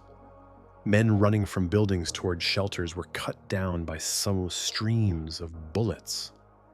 The attack was overwhelming in its intensity, designed not just to destroy aircraft, but to create chaos, to prevent any organized response, to ensure that even if some aircraft survived the initial bombing, there would be no crews alive to fly them and no facilities functioning to support flight operations. At Wheeler Field, in the center of the island, the scene was similar, but even more devastating, because Wheeler was a fighter base, and fighters were precisely what the Japanese needed to neutralize first. The P-40 Warhawks and P-36 Hawks parked on Wheeler's ramps were among the most modern fighters in the American inventory, capable of threatening the Japanese strike force if they could get airborne. The Japanese dive bombers concentrated on these fighters with methodical precision, destroying them one by one, walking their bombs down the neat rows of parked aircraft. Some American pilots, hearing the first explosions, ran toward the flight line, desperate to get to their aircraft, to take off and fight. But they were too late. The planes were already burning, already destroyed, or damaged beyond quick repair. A few pilots tried to reach undamaged aircraft, but machine gun fire from strafing Zeros drove them back. The frustration was overwhelming. These were trained fighter pilots, men who had spent years learning their craft, and they could do nothing but watch their aircraft burn, could only crouch behind whatever cover they could find and dodge bullets while the attack continued around them. At Ford Island Naval Air Station in the middle of Pearl Harbor, the scene was repeated again. Patrol bombers, scout planes, and utility aircraft sat on the ramps and in the hangars, and Japanese bombs and bullets destroyed them with ruthless efficiency. The hangars themselves were hit, massive structures that collapsed inward, crushing aircraft and equipment. Fires started immediately, fed by aviation fuel and hydraulic fluid, sending up columns of black smoke that would be visible for miles. At Kaneohe Naval Air Station, on the windward side of the island, the attack came from Japanese fighters that strafed the seaplane ramps, destroying the big PBY Catalina patrol bombers before they could launch. These Catalinas were the eyes of the Pacific Fleet, responsible for long-range reconnaissance, and their destruction was a high priority for the Japanese. The lumbering flying boats, designed for endurance rather than speed or maneuverability, were helpless targets. Machine gun fire tore through their thin aluminum skin, rupturing fuel tanks, starting fires, killing crews who tried to launch under fire. Ewa Marine Corps Air Station, located west of Pearl Harbor, was hit by strafing runs from Zeros that systematically destroyed the Marine Corps fighters and dive bombers parked there. The Marines, trained to respond quickly to any threat, fought back with whatever weapons they could find. Some grabbed rifles and pistols from the armory. and fired at the passing Japanese aircraft. A few Marines manning anti-aircraft machine guns managed to get their weapons into action and fired back, though with little effect. The Japanese planes were too fast, too numerous, and the Marines were too surprised and disorganized to mount an effective defense in these first minutes. The coordination of these simultaneous attacks was impressive and terrifying. Within 5 minutes of 7:55, every major airfield on Oahu was under attack, their aircraft being systematically destroyed, their facilities damaged, their crews killed or wounded. The American air defense of Hawaii was being neutralized before it could even begin to function. This was exactly what Fuchida had planned, and it was working perfectly. But while the airfields were being bombed, the main event was beginning at Pearl Harbor itself. The torpedo bombers, the most critical element of the Japanese attack plan, were sweeping in low over the water, approaching Battleship Row from multiple directions. These were Nakajima B-5N Kate torpedo bombers, each carrying a single modified torpedo designed specifically for the shallow water of Pearl Harbor. The modification, a wooden stabilizing fin that kept the torpedo from diving too deep, had been perfected through months of practice runs. Each pilot knew his target, knew his approach angle, knew exactly when to release his torpedo. The first torpedoes splashed into the harbor at 7:56, 60 seconds after the bombing of the airfields began. The battleships USS Oklahoma and USS West Virginia, both moored on the outboard side of Battleship Row and therefore most exposed to torpedo attack, were the first targets. From their positions on the ship's decks, sailors saw the torpedo bombers approaching, flying so low their wheels seemed to skim the water. For perhaps 5 seconds, men watched in paralyzed horror as the aircraft roared toward them. Then the torpedoes released, splashing into the water, leaving white trails behind them as they raced toward the battleships at 40 knots. The torpedoes struck with massive, shuddering explosions that lifted the huge battleships physically in the water. Each torpedo carried over 500 pounds of high explosive designed to blow a hole through the ship's hull below the waterline. The explosions were not just loud, but physically shocking, concussive blasts that knocked men off their feet, shattered windows, and sent violent vibrations through the entire ship's structure. On the USS Oklahoma, the first torpedo hit at frame 90 on the port side, 20 feet below the waterline, punching a massive hole through the anti-torpedo bulge and the inner hull. Water poured into the ship with tremendous force. Seconds later, a second torpedo hit the Oklahoma, then a third. Each explosion added to the flooding, and the battleship began listing heavily to port almost immediately. The ship's design included anti-torpedo compartments, internal spaces meant to flood in a controlled manner to absorb torpedo damage. But the Oklahoma's anti-torpedo voids had been opened for inspection, scheduled for the following morning when an admiral was due to tour the ship.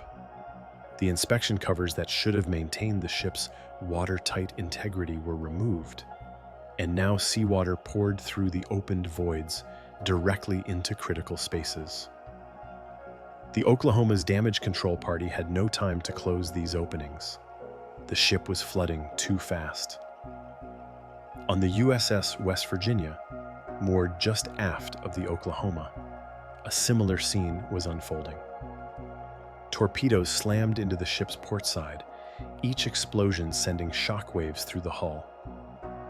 But the West Virginia's damage control officer A highly trained and quick-thinking lieutenant immediately ordered counterflooding on the starboard side of the ship, deliberately flooding compartments on the opposite side to prevent the ship from capsizing. This decision, made in the first seconds of the attack, would ultimately save the West Virginia from rolling over like the Oklahoma did, though it would not prevent the ship from sinking. The USS California, moored at the southern end of Battleship Row, took 2 torpedo hits in quick succession. The explosions opened massive holes in the ship's hull, and flooding began immediately. On the USS Nevada, the only battleship moored alone, rather than paired with another ship, a single torpedo struck on the port side. The ship shuddered, but remained upright, her crew immediately beginning damage control efforts. On the USS Arizona, moored inboard of the others and therefore protected from torpedo attack by the USS Vestal, which was moored alongside her, the crew watched the attack unfold with growing horror.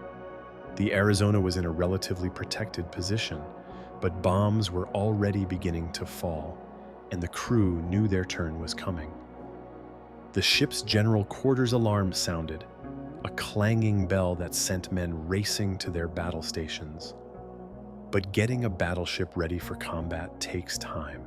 Time to start the boilers, time to bring the guns to bear, time to close watertight doors and prepare the ship for damage. And time was the one thing the Arizona did not have. On every ship in the harbor, men were running. Some ran toward their battle stations determined to fight back. Others ran toward areas where they hoped to find safety. Still others simply ran, driven by instinct and terror, not knowing where they were going, but knowing they had to move, had to do something. Officers shouted orders, though many of their commands were drowned out by the thunder of explosions and the roar of aircraft engines. Petty officers grabbed sailors and pushed them toward battle stations, toward damage control lockers, toward any duty that might help the ship survive. The 5 minutes from 7:55 to 8:00 saw the carefully orchestrated Japanese attack achieve almost everything it was designed to achieve. The airfields were burning, their aircraft destroyed or damaged. The battleships were under attack, torpedoes ripping into their hulls, bombs beginning to fall. The surprise was complete, the defenses overwhelmed. And yet, despite everything, individual Americans were beginning to fight back. At some anti-aircraft gun positions, crews managed to reach their weapons and begin returning fire. The shooting was wild, uncoordinated, but it was shooting, and it marked the moment when shock began to give way to anger and determination. At Hickam Field, a sergeant who had been in the mess hall when the attack began grabbed a rifle and climbed onto the roof of a building, firing at passing Japanese aircraft with his service rifle, knowing the shots were useless, but refusing to do nothing. At Wheeler Field, pilots who could not reach their aircraft grabbed sidearms and rifles and shot at dive bombers pulling out of their attacks. The pistol rounds absurdly inadequate, but representing defiance nonetheless. On the ships in the harbor, gunners were frantically trying to get ammunition to their weapons. Anti-aircraft guns needed to be loaded. Machine guns needed to have their ammunition belts attached. The main battery guns needed to be trained toward targets. None of this happened quickly or smoothly. The ships were at peace footing, with many systems secured or partially disassembled.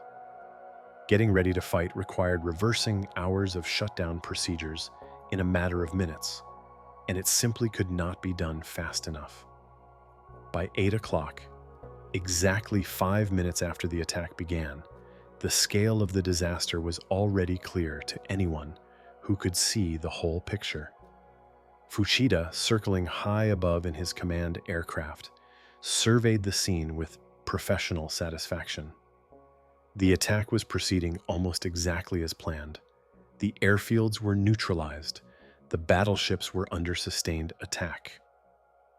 No American fighters had yet appeared in the sky.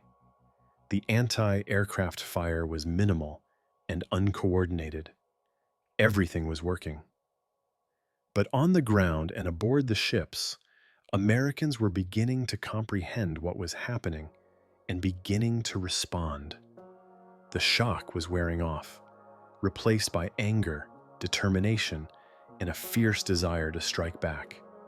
The first 5 minutes had belonged entirely to Japan, but the character of the attack was about to change.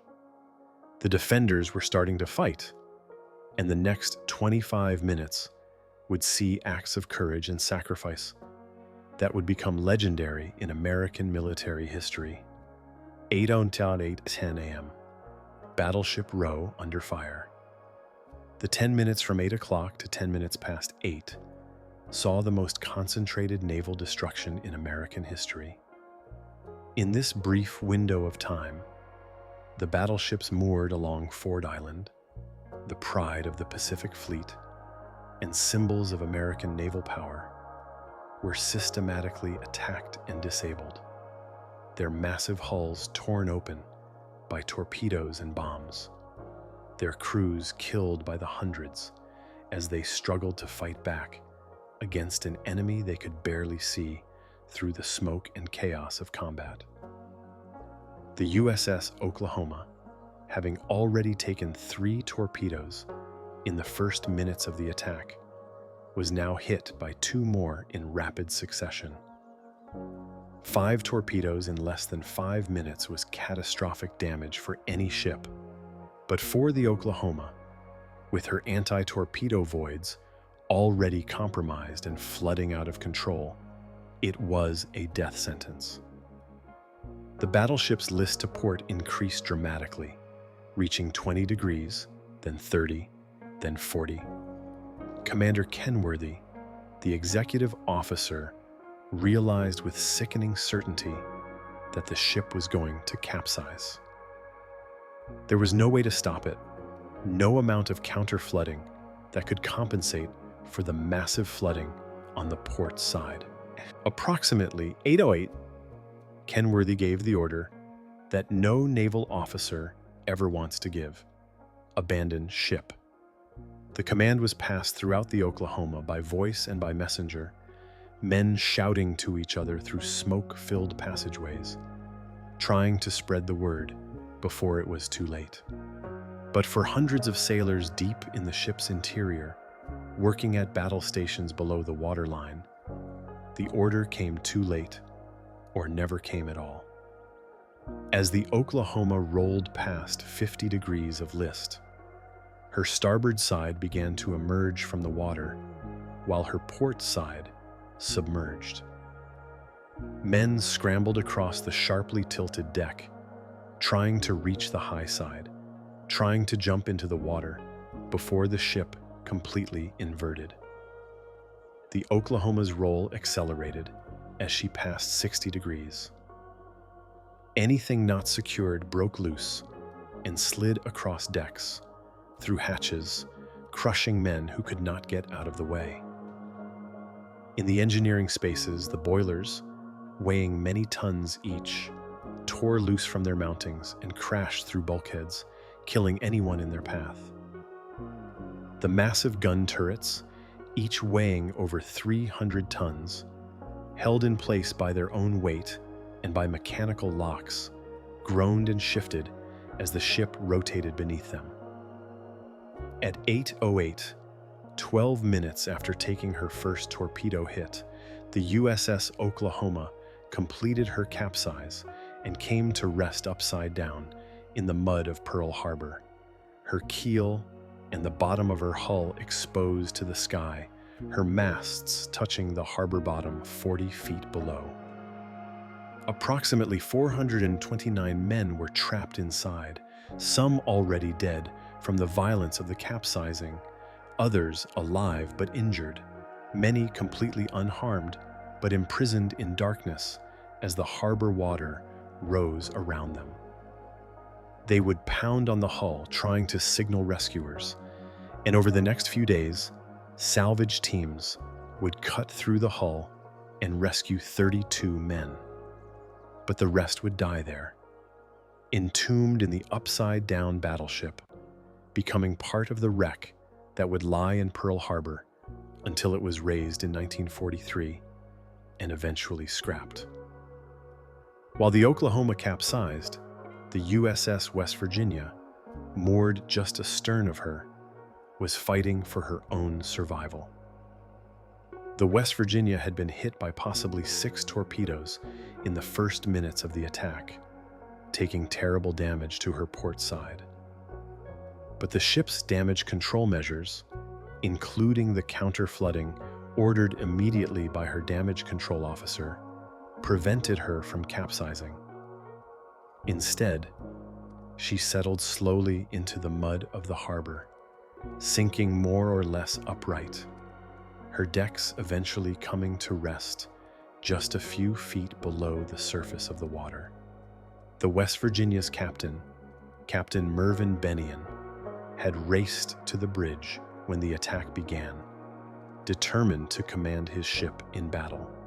But at approximately 8:05, while standing on the navigation bridge directing fire control efforts, Bennion was hit by bomb fragments from a near miss that struck the neighboring USS Tennessee. The fragments tore through Bennion's abdomen, inflicting a mortal wound. His crew tried desperately to get him to sickbay, but Bennion refused to leave the bridge, continuing to give orders even as he bled out. He would die at his post, becoming the highest-ranking American naval officer killed in the attack, and he would later be awarded the Medal of Honor for his leadership and courage. With their captain dying on the bridge and their ship sinking beneath them, the West Virginia's crew nevertheless fought back with everything they had. Anti-aircraft gun crews brought their weapons into action and began firing at the Japanese planes. Damage control parties fought fires that had broken out in multiple locations. And as the ship settled, men worked frantically to evacuate wounded personnel and to seal whatever compartments could still be sealed. The West Virginia would ultimately sink at her moorings, but she would not capsize, and most of her crew would survive.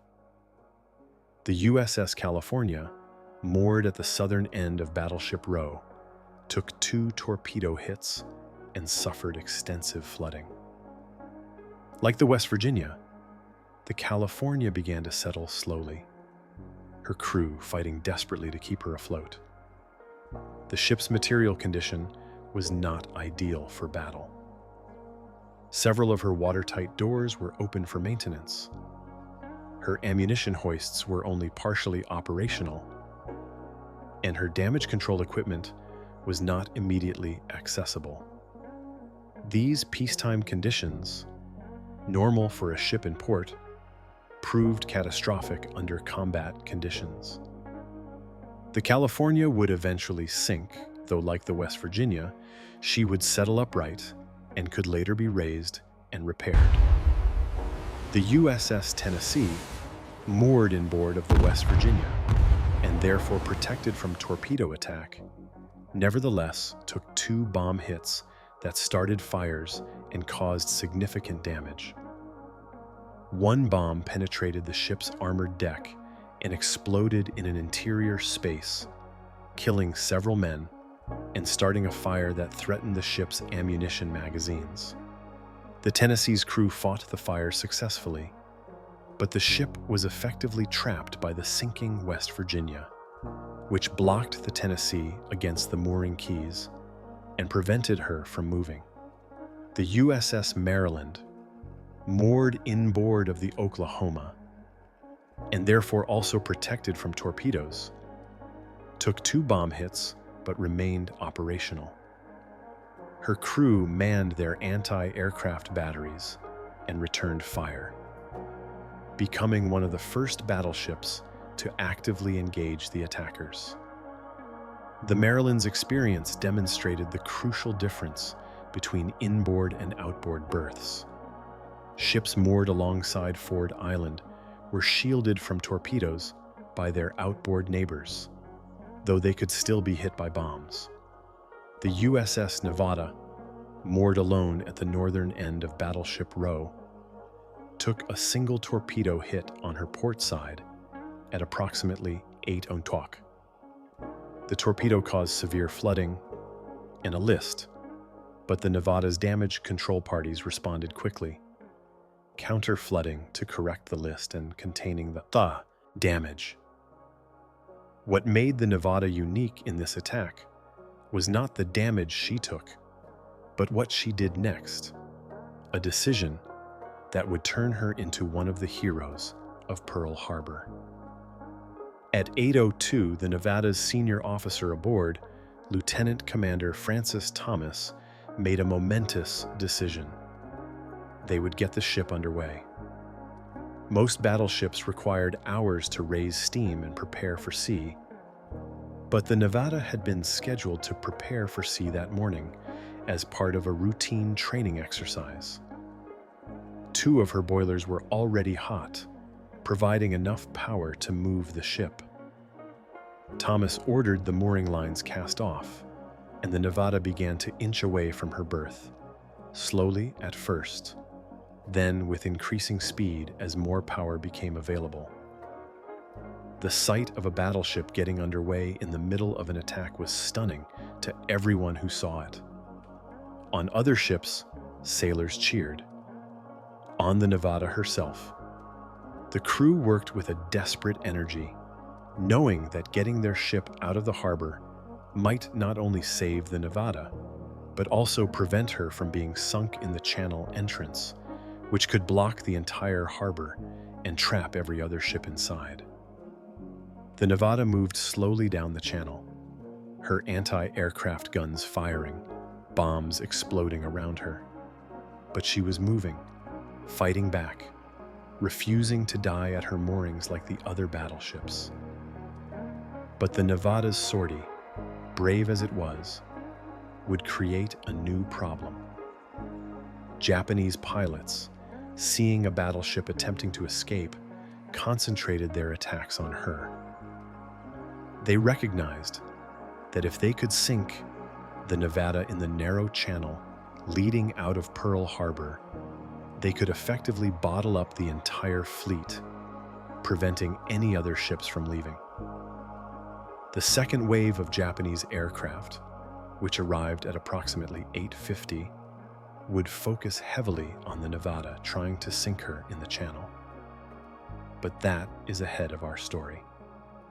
For now, at 8:10, the Nevada was moving, a symbol of defiance in the midst of disaster.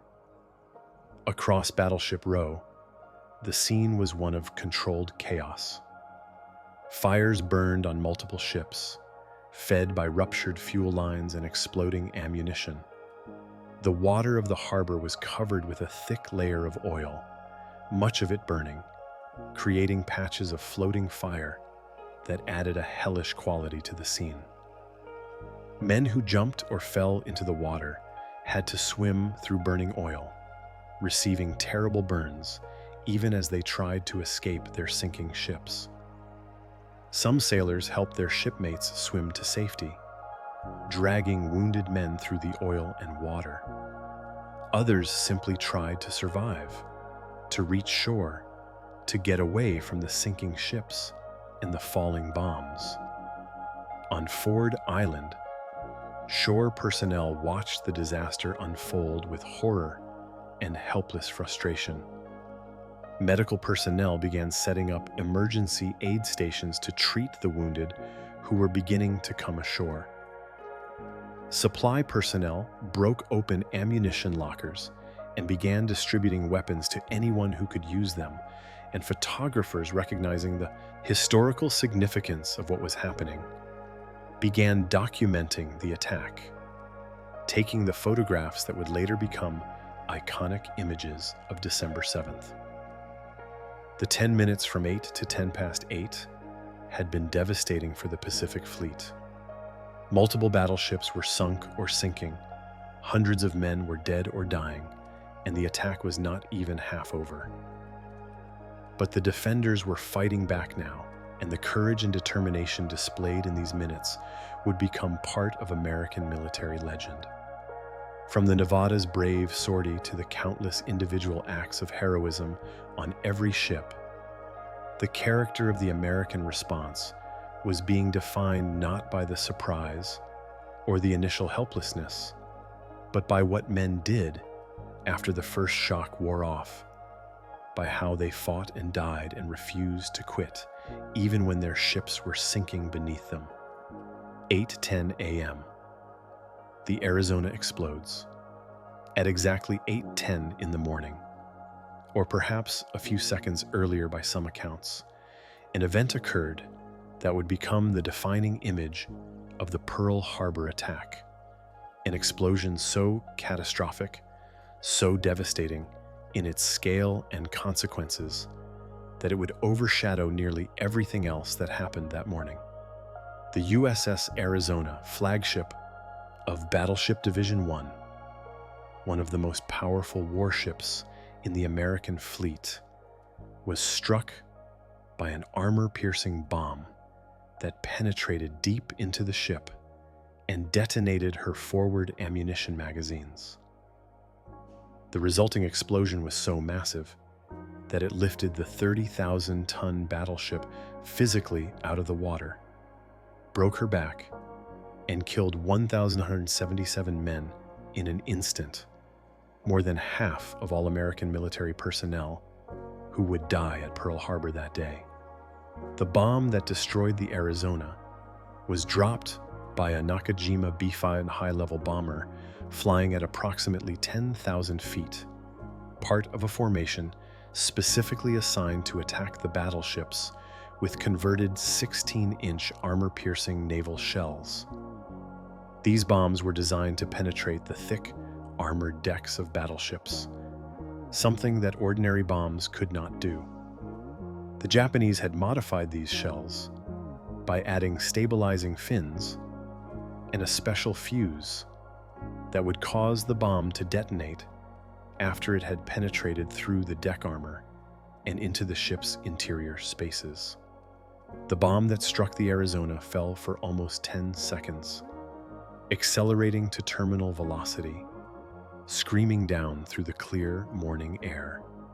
Multiple witnesses on ships nearby saw it fall, saw it strike the Arizona near the forward gun turrets, penetrate through the wooden deck planks and the armored steel deck beneath, and disappear into the ship. For perhaps half a second, nothing happened. Then the forward part of the Arizona erupted. The explosion was unlike anything most witnesses had ever seen or ever would see again. A massive fireball, some said 200 feet wide, erupted from the Arizona's forward deck, engulfing the entire front half of the ship in flame. The blast wave from the explosion was so powerful that it knocked men down on ships hundreds of yards away. Windows shattered throughout the harbor. The concussion was felt as far as Honolulu, 5 miles away. And the sound was not just loud, but physically painful. A sharp crack, followed by a deep rolling thunder that seemed to go on forever. The explosion completely destroyed everything forward of the Arizona's second turret. The ship's bridge, where the captain and other senior officers had been directing the ship's defense, was obliterated. Captain Franklin Van Valkenburg and Rear Admiral Isaac Kidd, the division commander, were killed instantly. Their bodies never recovered, later identified only through personal effects like class rings. The massive gun turrets, each weighing hundreds of tons, were picked up by the force of the explosion and dropped several feet, crushing the structure beneath them. The forward mast, a heavy steel framework over 100 feet tall, was blown forward and came to rest at a steep angle, giving the wreck its distinctive appearance that would become one of the most recognized images of the attack. In the forward magazines where the explosion originated, death came faster than thought. The men stationed there, dozens of them at their battle stations, loading shells and powder bags, died before their nerves could even register pain, before their minds could form the thought that something had gone wrong. The temperature reached thousands of degrees in a fraction of a second. They simply ceased to exist, transformed from living men to ash and heat in less time than it takes to blink. For them, there was no fear, no pain, no awareness of dying. They were there, and then they weren't. In some terrible way, this instantaneous death was more merciful than what befell many others that day. But it was death nonetheless, and 1,177 families would receive telegrams in the coming days, informing them that their sons, husbands, fathers, and brothers were gone. The force of the explosion broke the Arizona's back, quite literally. The ship's keel, the massive steel backbone that ran the length of the vessel, fractured between the first and second turrets. The bow section dropped several feet relative to the rest of the ship, and the entire forward structure sagged and collapsed. The ship began to settle immediately, not sinking slowly like the West Virginia and California, but dropping quickly as massive amounts of water poured into the shattered hull through the enormous hole blown in her bottom by the magazine explosion. On the decks aft of the explosion, men who survived the initial blast found themselves in hell. The entire forward part of the ship was an inferno, flames shooting hundreds of feet into the air, fed by ruptured fuel lines and the burning residue of the exploded ammunition. The heat was so intense that paint on nearby ships began to blister.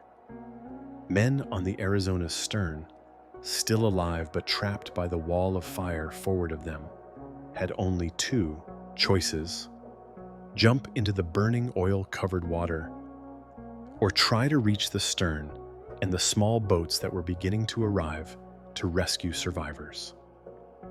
Lieutenant Commander Samuel Fuqua, the Arizona's damage control officer, had been aft when the explosion occurred, and by chance or providence he survived. Fuqua immediately took command of the evacuation effort, organizing the removal of wounded men, directing survivors to abandon ship, and ensuring that everyone who could be saved was saved. He worked calmly and methodically, even as the ship burned around him, even as bombs continued to fall, even as he knew that most of his shipmates were already dead. For his courage and leadership on the Arizona's burning deck, Fuqua would later be awarded the Medal of Honor. The repair ship USS Vestal, which had been moored alongside the Arizona, was hurled away from the battleship by the force of the explosion.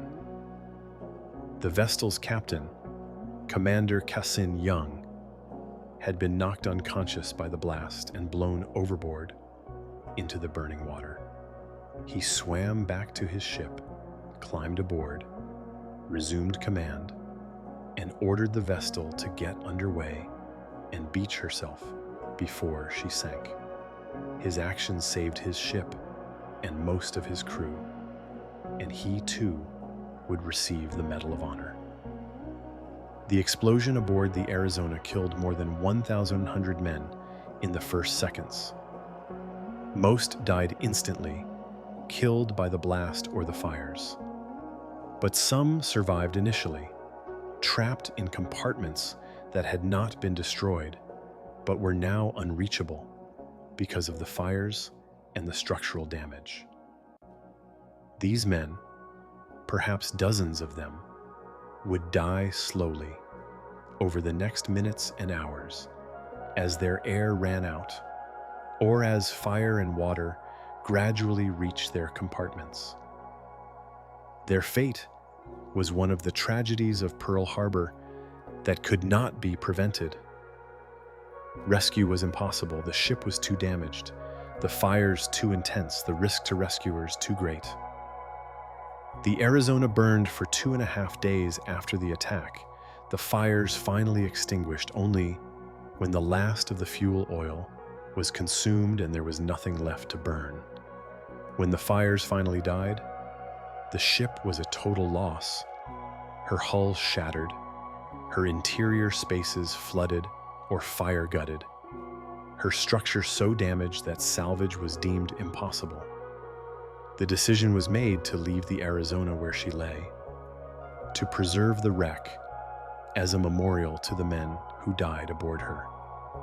Over the decades that followed, the Arizona would settle deeper into the mud. Her superstructure would be removed, and eventually a memorial would be built spanning her midship section, a place where visitors could stand above the wreck and pay their respects to the dead who still lie entombed below. The explosion of the Arizona marked a turning point in the attack, though perhaps not in the way one might expect. It did not change the tactical situation, did not alter the course of the battle. The Japanese continued their attacks, the Americans continued to fight back, and the outcome was already largely determined by the surprise that had been achieved. But psychologically, emotionally, the destruction of the Arizona represented something more than just the loss of a ship. It was the moment when the full horror and scale of the attack became undeniable. When even those Americans who might have hoped this was a limited raid or a mistake realized that this was war, real war, and that thousands of their friends and shipmates were dying around them. From his position high above the harbor, Commander Fuchida saw the massive explosion and knew immediately what had happened. A battleship's magazines had detonated, the kind of catastrophic hit that naval aviators dream of achieving but rarely do. He felt a surge of satisfaction mixed with something like awe at the destruction his forces had wrought. But Fuchida was also beginning to notice something troubling. American anti-aircraft fire was increasing, becoming more accurate, more coordinated. The surprise was wearing off, and the defenders were starting to fight back effectively. The attack was succeeding brilliantly, but it was not going to be a one-sided slaughter. The Americans were proving tougher than expected. On the ships around the Arizona, sailors watched the great battleship die with shock and grief. Many had friends aboard the Arizona, men they had trained with, drank with, shared liberty with. The Arizona had been the flagship, the ceremonial center of Battleship Division 1. And her loss was more than just tactical, it was symbolic. But there was no time for mourning. Not yet. The attack was continuing. Bombs were still falling, and every man had a job to do. The dead would be honored later. For now, the living had to survive and fight. The explosion of the Arizona at 8:10 in the morning became one of the defining images of December 7th, captured in photographs and film that would be shown around the world. The massive column of smoke rising from the burning battleship, the flames reaching hundreds of feet into the air, the shattered hull settling into the mud. All of these images would come to represent Pearl Harbor in the American consciousness. Of all the ships hit that day, the Arizona would be the one best remembered. Her name synonymous with the attack, her wreck preserved as a memorial, and a reminder of what happened on that Sunday morning when peace ended and war began. 8:15 a.m., Oklahoma capsizes. While the Arizona burned with catastrophic intensity, another terrible drama was unfolding just a few hundred yards away as the USS Oklahoma completed her death roll and came to rest upside down in Pearl Harbor, creating a scene of devastation that was different from the Arizona's explosive destruction, but equally tragic in its human cost. The Oklahoma's capsizing was slower than the Arizona's explosion, taking approximately 12 minutes from the first torpedo hit at 7:56 until the ship settled inverted at 8:08. But this slower death meant that hundreds of men were trapped inside as the ship rolled over, experiencing the terror of being imprisoned in a darkening, flooding, inverted battleship with no way out. The Oklahoma had taken possibly 9 torpedo hits on her port side, though the exact number remains uncertain because the damage was so extensive that it became impossible to count individual torpedo strikes versus secondary explosions or structural failures. What is certain is that the concentrated torpedo attack, focused on a single ship in a matter of minutes, overwhelmed any possibility of damage control. The ship's anti-torpedo defense system, designed to absorb and mitigate torpedo damage, had been compromised by the removal of inspection covers, and water poured into the ship at a rate that made counter-flooding impossible and sinking inevitable. As the Oklahoma listed past 30 degrees, men throughout the ship recognized that she was going to capsize, and a desperate evacuation began. On the weather decks, sailors scrambled up the increasingly steep slope, trying to reach the starboard side, which was rising higher and higher out of the water as the port side submerged. Some men made it to the high side and jumped over into the water. Others, less fortunate, were still climbing when the ship accelerated its roll past 60 degrees, and they found themselves clinging to hull plates that were now horizontal or even angling downward, with burning oil-covered water below them and no good options. Commander Jesse Kenworthy, the executive officer who had given the abandoned ship order, described the capsizing in his later reports as happening in stages. First, the ship listed to about 20 degrees, which seemed alarming but not necessarily fatal. Then she suddenly lurched to 40 degrees, sending everything loose, sliding and crashing to port. Then she hesitated for what seemed like a long time, but was probably only seconds. And then she accelerated through the final roll, going from 50 degrees to 90 degrees to complete inversion in less than a minute. Men who were still inside during this final roll were thrown about, smashed against bulkheads, crushed by equipment that broke loose, or simply disoriented in the darkness as their world literally turned upside down. In the engineering spaces deep within the ship, the scene was nightmarish. The massive boilers and machinery, normally held in place by gravity and mechanical fixtures, began to shift as the ship rolled. Some equipment tore loose from its mountings and crashed through bulkheads. Pipes ruptured, spraying steam and scalding water. Electrical systems shorted out, plunging spaces into darkness or creating showers of sparks.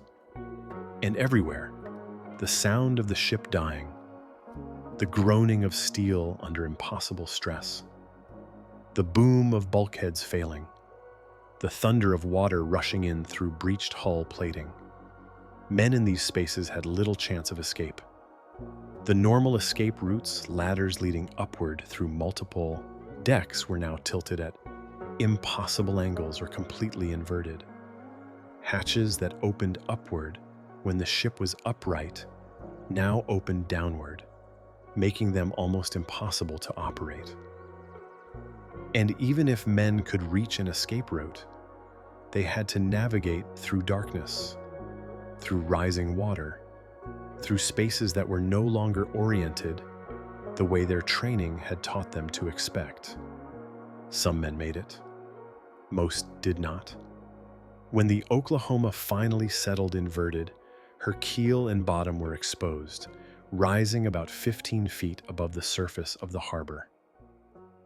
The ship's masts had touched the harbor bottom, which was only 40 feet deep at that location, preventing the ship from rolling completely turtle and sinking.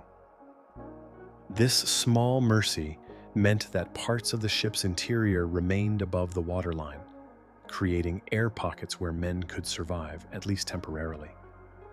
The first indication that men were alive inside came within minutes of the capsizing. People on Ford Island and on nearby ships could hear hammering from inside the Oklahoma's hull. A rhythmic banging that was clearly deliberate, clearly a signal.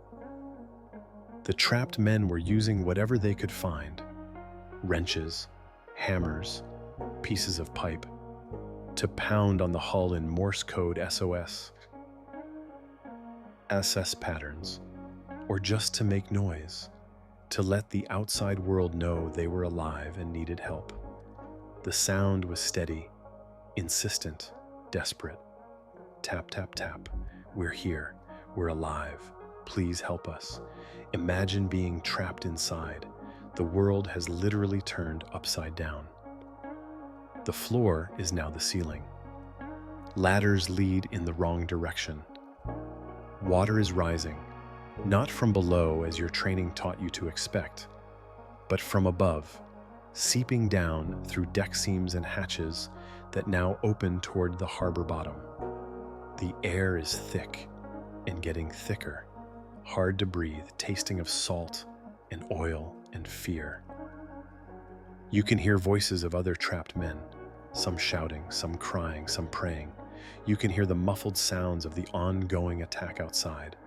Explosions, aircraft engines, gunfire. You pound on the hull with whatever you have, sending your message out into the steel. I'm here.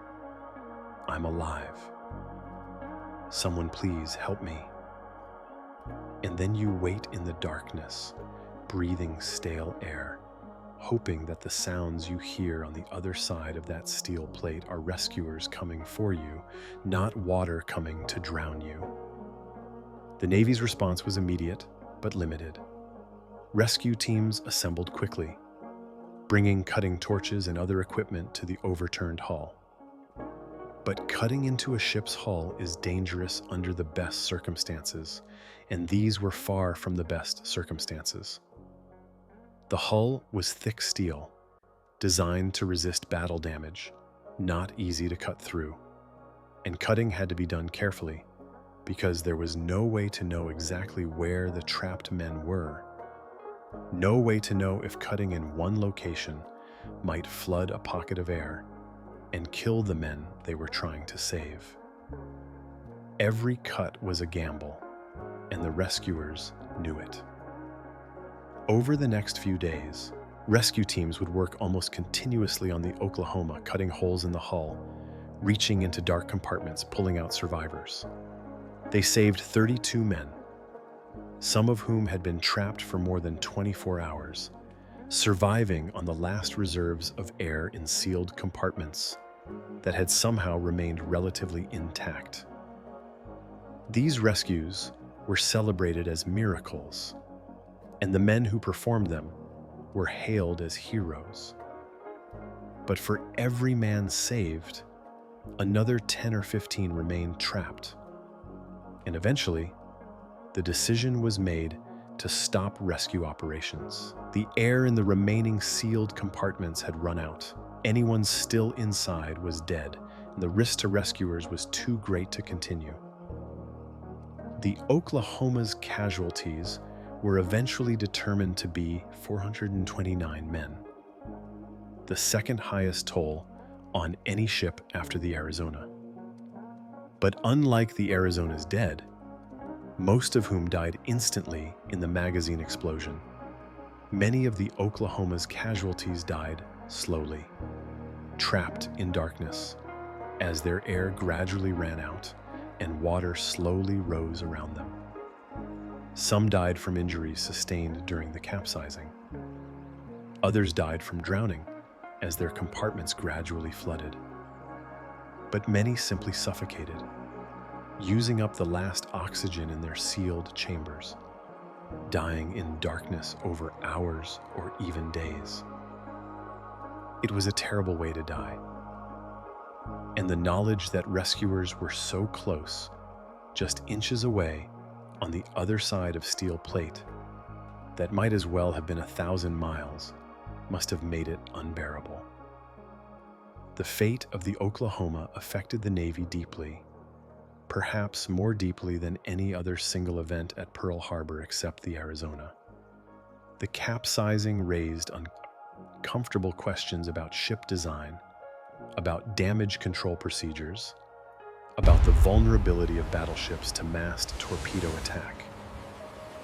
And the prolonged rescue operations, with their mixture of miraculous saves and heartbreaking failures, created a trauma that stayed with the rescuers and survivors for the rest of their lives. The Oklahoma herself lay in Pearl Harbor for more than 2 years, a constant reminder of the attack, her upside-down hull visible to anyone who entered or left the harbor. Eventually, in an enormous engineering effort, she was slowly righted using winches and cables, a process that took months and was considered one of the great salvage operations in naval history. But when she was finally brought upright and the interior was opened, the true scale of the tragedy became clear. The ship was a tomb, filled with remains and wreckage, her interior spaces crushed and flooded beyond any hope of repair. She was eventually decommissioned, stripped of any useful equipment, and sold for scrap. Ironically, she sank again while being towed to the scrapyard in 1947, this time in deep water off Hawaii, where her wreck lies to this day. The Oklahoma's story is less famous than the Arizona's, perhaps because there is no memorial over her wreck, no iconic photographs of a massive explosion. But to those who served at Pearl Harbor, to those who pounded on her hull trying to get out, or listened to that pounding from the outside, trying to get in, the Oklahoma's tragedy is just as profound. She represents not the sudden catastrophe of the Arizona, but the slower, more personal horror of capsizing and entrapment, of being alive but helpless, of rescue that came too late or not at all. At 8:15, just 7 minutes after the Oklahoma completed her capsize, the first wave of the Japanese attack was approaching its end. The second wave would arrive in about 35 minutes. In the harbor, ships were burning, men were dying, and the work of rescue and damage control was just beginning. But the character of the attack was changing. The surprise was gone. The defenders were fighting back, and the legend of Pearl Harbor, the story of courage and sacrifice in the face of disaster, was being written in blood and smoke, and the determination of men who refused to quit even when their ships were sinking beneath them. 8:15, 8:25 a.m. Chaos and heroism. As the first wave of the Japanese attack entered its final minutes, the harbor had transformed from a peaceful anchorage into a scene of destruction that defied easy description. Fires burned on multiple ships, some relatively small and controllable, others massive conflagrations, like the one consuming the Arizona. The water itself was a hazard, covered with a layer of fuel oil several inches thick, much of it burning, creating patches of floating fire that made rescue operations treacherous. Smoke filled the air, so thick in places that visibility dropped to just a few yards, making it difficult for gun crews to see their targets and for pilots to navigate their aircraft. And through it all, bombs continued to fall, bullets continued to fly, and Japanese aircraft continued to swoop and dive over their targets. But something had changed in the character of the attack. The initial shock had worn off, replaced by a fierce determination to fight back. Anti-aircraft fire, almost non-existent in the first minutes, had now grown to a substantial barrage. Tracer rounds arced through the sky, creating patterns of red and green lines that looked oddly beautiful against the backdrop of smoke and flame. Some of this fire came from ship-mounted weapons, gun crews who had managed to reach their stations and bring their weapons into action. Some came from improvised positions, machine guns set up on decks or on shore, manned by anyone who could figure out how to operate them. Some came from rifles and pistols, sailors and Marines firing at aircraft with small arms, knowing the shots were nearly useless, but refusing to do nothing. One of the remarkable features of the American response was how quickly order emerged from chaos. In the first minutes, when the attack began, confusion reigned. Men ran in every direction, not certain where their battle stations were on ships they might not know well, not sure what orders to follow or who was in command. But training and discipline asserted themselves with surprising speed. Officers and petty officers took charge of their men, assigned them to duties, got them organized and working. Damage control parties assembled and began fighting fires, repairing damage, shoring up weakened bulkheads. Gun crews loaded their weapons and began searching the sky for targets. And everywhere, men improvised, adapting to situations they had never trained for, using whatever tools and weapons they could find, making up procedures on the fly because the circumstances were unprecedented. On the USS Maryland, which had suffered relatively light damage from 2 bomb hits, gun crews were now firing continuously at the Japanese aircraft. The Maryland's 5-inch anti-aircraft guns barked repeatedly, sending shells into the sky with mechanical regularity. Her machine guns chattered, their tracer rounds visible in the smoke. And on the deck, men were loading ammunition by hand, forming human chains to pass shells from the magazines to the guns, working with desperate energy because every shell fired might shoot down an enemy plane, might save lives, might make a difference. The USS Pennsylvania, in dry dock and therefore unable to move, nevertheless became one of the most actively fighting ships in the harbor. Her gun crews had reached their stations quickly, and the Pennsylvania's anti-aircraft battery was among the first to open fire. The ship was in an excellent position for anti-aircraft work, elevated in dry dock with clear fields of fire in all directions, and her guns took full advantage. Several Japanese aircraft were hit by fire from the Pennsylvania, though confirming individual kills in the chaos of the battle was nearly impossible. On Ford Island, shore-based anti-aircraft batteries had also come into action. These were Army and Marine guns, manned by personnel who had raced to their positions as soon as the attack began. Some of these gun crews had to break into their own ammunition storage because the keys were not immediately available, smashing locks with wrenches or shooting them off with pistols. Others found that their weapons had been partially disassembled for cleaning or maintenance, and they had to reassemble them under fire, working frantically while bombs fell around them.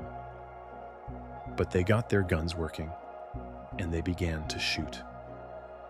Individual acts of heroism were occurring throughout the harbor, too numerous to count or even record. On the sinking West Virginia, sailors worked in flooded compartments trying to shore up bulkheads and control flooding, knowing the ship was probably doomed, but determined to save whoever they could. On the California, similarly flooding and sinking, damage control parties worked in neck-deep water, trying to seal hatches and pump out flooded spaces. On the Nevada, steaming slowly down the channel toward open water, men at their battle stations continued to fight even as their ship took hit after hit from aircraft that had singled her out for special attention. Messmen, cooks, stewards, men whose normal duties had nothing to do with combat, were manning guns, loading ammunition, fighting fires, and rescuing wounded. One of the most famous photographs from Pearl Harbor shows Doris Miller, an African-American mess attendant from the West Virginia, manning a .50 caliber machine gun and firing at Japanese aircraft, even though he had never been trained on the weapon, because Navy policy at the time prohibited black sailors from serving in combat roles. Miller's actions would eventually earn him the Navy Cross, making him one of the first black sailors to receive such a high decoration. Chaplains moved through the chaos, administering last rites, comforting the dying, helping to evacuate the wounded. Medical personnel set up emergency aid stations wherever they could find space, on decks, in passageways, on the docks, treating burns, shrapnel wounds, broken bones, and shock. The medical response to Pearl Harbor was overwhelmed by the sheer number of casualties, but doctors and corpsmen worked with remarkable efficiency, triaging patients, treating the most serious cases first, saving as many lives as the circumstances permitted. Small boats, motor launches, whaleboats, gigs, anything that could float was pressed into service to rescue men from the water. Some of these boats were from ships that had not been damaged and could spare their boats. Others were from shore stations. A few were private boats, operated by civilians who had seen the attack and come to help. These small craft moved through the oil-covered water, pulling men from the harbor, taking them to shore or to ships that could provide medical care. The boat crews faced constant danger from falling bombs and debris, from the oil fires that could ignite at any moment, from exploding ammunition on damaged ships. But they kept working, trip after trip, rescuing hundreds of men who would otherwise have drowned or burned to death. The USS Nevada, having gotten underway during the attack, was now approaching the harbor entrance, still fighting, still trying to reach open water. But she had become a magnet for Japanese aircraft, and bombs were falling all around her, some striking the ship, others near missing and causing flooding from underwater explosion damage. The Nevada's commanding officer, realizing that if his ship sank in the channel, she would block the entire harbor, made the difficult decision to deliberately beach her at Hospital Point, rather than risk blocking the channel. The Nevada was run aground at 9:10. But at 8:25, during our critical first 30 minutes, she was still moving, still fighting, and still an inspiration to every American who could see her battling down the channel. Throughout the harbor, ammunition was beginning to run low on some guns, a problem nobody had anticipated. Ships in port typically did not keep their ready ammunition lockers fully stocked, and the sustained firing was depleting supplies faster than they could be replenished from the magazines below. Some gun crews were reduced to rationing their ammunition, firing only at targets they had a good chance of hitting rather than simply filling the sky with shells. Others worked desperately to move ammunition from the magazines to the guns, a process that normally took place over hours, but which now had to be compressed into minutes. Communication was breaking down, or had never properly been established. The harbor had no unified fire control, no way to coordinate the anti-aircraft fire from multiple ships and shore batteries. Each ship and station was fighting independently, without knowing what others were doing, without any way to coordinate or concentrate fire on particularly threatening targets. This lack of coordination reduced the effectiveness of the anti-aircraft fire significantly. A coordinated defense might have shot down many more Japanese aircraft, but coordination requires preparation, communication networks, and practice procedures, none of which existed at Pearl Harbor on December 7th. Despite all these problems, the American defense was improving minute by minute. More guns came into action. More ammunition was brought up from the magazines. Fire control became more practiced, gunners learning how to lead their fast-moving targets, how to estimate altitude, how to coordinate with their loaders. And slowly, Japanese aircraft began to fall from the sky. Not many. Not enough to significantly affect the outcome of the attack, but enough to show that the Americans were fighting back, that they were not helpless, that they would exact a price for this attack. At 8:25, the first wave of the Japanese attack was essentially complete. Some aircraft were still over the target area, making strafing runs or dropping their last bombs. But the main body of the first wave had already turned back toward the carriers, flying north over the ocean, their mission accomplished. The airfields had been devastated, most of their aircraft destroyed on the ground. The battleships had been crippled, 4 sunk or sinking, others damaged. Smaller ships and facilities had been hit. The harbor was a scene of destruction that exceeded anything the Japanese had hoped to achieve. But the cost was not negligible. Several Japanese aircraft had been shot down by anti-aircraft fire. Others had been damaged, some severely enough that they would not make it back to the carriers. And most importantly, the Americans were now fully alert, fully engaged, and fighting back with everything that they had. When the second wave arrived in about 25 minutes, they would face a much more hostile reception than the first wave had encountered. The surprise was gone. The defenses were active.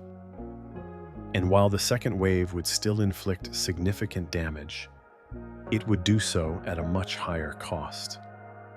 The first 30 minutes of the Pearl Harbor attack were over. In that half hour, the course of history had changed. The United States was now at war, though the formal declaration would not come until the next day. Thousands of Americans were dead or wounded. Multiple battleships were destroyed or crippled. The Pacific Fleet had suffered the worst naval defeat in American history. But the fleet was not destroyed. The carriers were not in port and had escaped damage. The harbor facilities, the dry docks, the repair shops, and most critically, the fuel storage tanks were all intact and undamaged. And the American will to fight, far from being broken by the attack, had been forged into something harder and more determined by the very act of assault. 8:25 a.m., 30 minutes of devastation. At exactly 8:25 in the morning, 30 minutes after the first bombs fell, a strange lull descended over Pearl Harbor. The first wave of Japanese aircraft was departing, flying north toward their carriers, their bombs and torpedoes expended, their fuel running low. The second wave had not yet arrived. In this brief interval, perhaps 5 or 10 minutes, those Americans who could pause and look around saw for the first time the full scope of the disaster that had befallen them. From any vantage point in the harbor, the view was apocalyptic. The Arizona burned with an intensity that defied belief. Flames shooting hundreds of feet into the air, black smoke boiling up to form a column that could be seen from anywhere on Oahu. The Oklahoma lay capsized, her keel and bottom exposed, oil still streaming from her ruptured tanks. The West Virginia and California had settled into the mud, their decks awash, though both ships continued to burn, and both still had men aboard fighting fires. The Tennessee was on fire but still afloat. The Maryland was damaged but operational. The Nevada, heroically getting underway during the attack, was now beaching herself at Hospital Point, still burning but alive, still fighting.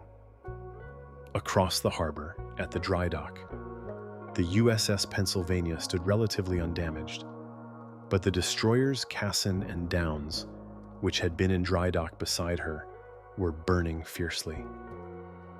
Smaller ships throughout the harbor showed varying degrees of damage. The mine layer Oglala had capsized at her berth.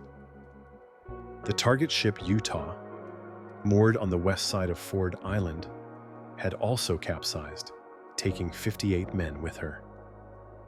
The cruisers Helena, Raleigh, and Honolulu were damaged to various degrees.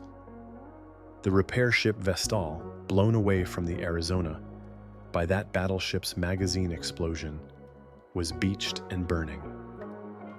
On the airfields, the destruction was nearly complete. At Hickam Field, rows of shattered aircraft smoldered on the ramps. Hangars had been gutted by fire. Barracks had been hit by bombs, killing men in their bunks or as they tried to reach their duty stations. At Wheeler Field, nearly every fighter plane had been destroyed or damaged. At Ford Island, the patrol bombers were wrecked. At Kaneohe, the PBY flying boats that had been the Navy's long-range reconnaissance capability were burning on their ramps. Only at Bellows Field, the smallest and most remote airfield, had some aircraft survived. And even there, damage was extensive. The human cost was staggering, but still not fully known. Estimates varied wildly in these first minutes. Some thought hundreds had been killed, others feared thousands. The truth, which would not be fully established for days, was approximately 2,400 dead, more than half of them on the Arizona alone, with another 1,200 wounded. But in this moment at 8:25, nobody knew the exact numbers, could only see the burning ships and shattered aircraft and draw their own terrible conclusions about how many friends and shipmates had died. And yet, despite everything, despite the surprise and the destruction and the losses, something remarkable had happened in these 30 minutes. The American forces had not collapsed. They had not panicked. After the initial shock, they had begun to fight back, and they had done so with a determination that impressed even their enemies. Commander Fuchida, observing from his aircraft, noted in his later reports that American anti-aircraft fire had been more effective than expected, that the defenders had adapted quickly, that the second wave would face much stiffer resistance than the first had encountered. From Admiral Kimmel's headquarters, now fully alert and attempting to coordinate a response, orders were being issued to ships still capable of getting underway. The few undamaged destroyers were sortying, racing out of the harbor to hunt for Japanese submarines, and possibly for the Japanese carriers that everyone assumed must be nearby. The submarine base was preparing boats for sea. Though getting submarines underway was a slow process, and none would be ready to sail for hours. Shore batteries were being manned, ammunition distributed, communications re-established with units that had been out of contact during the attack. At the Naval Hospital, the first wave of casualties was arriving, and the staff was overwhelmed. Operating rooms were filled with the most serious cases. Corridors and waiting rooms were being converted into impromptu ward spaces to handle the overflow. Civilian doctors and nurses from Honolulu were being called in to help. Blood supplies were being inventoried and found inadequate. The hospital's morgue, designed to handle perhaps a dozen bodies, would eventually have to deal with hundreds. On Ford Island and at other shore stations, salvage and rescue operations were beginning. Firefighting teams moved from ship to ship, fighting the blazes that threatened to spread and consume more vessels. Rescue boats continued to pull men from the water, though now the emphasis was shifting from immediate rescue of men in the water to searching for survivors in damaged ships. Dive teams were being assembled to search submerged compartments in partially sunken ships, and everywhere, the grim work of recovering bodies was beginning, pulling the dead from the water, from the wrecks, from the rubble of bombed buildings. The lull would not last long. At approximately 8:50, the second wave of Japanese aircraft would arrive. 171 planes, including dive bombers, high-level bombers, and fighters. This second wave would concentrate on ships that had survived the first wave, on the dry dock facilities, and on any targets of opportunity. They would do significant additional damage, though at a higher cost than the first wave had paid. But that was still minutes away. For now, for this brief interval at 8:25, there was time to take stock, to count the cost, to realize that in 30 minutes, everything had changed.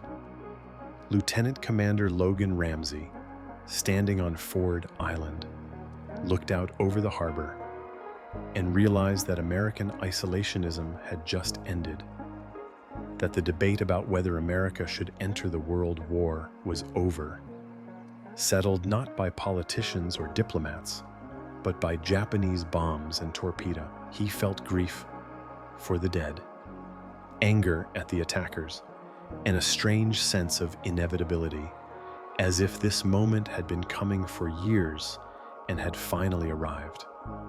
The question now was not whether America would fight, but how and with what determination and at what cost.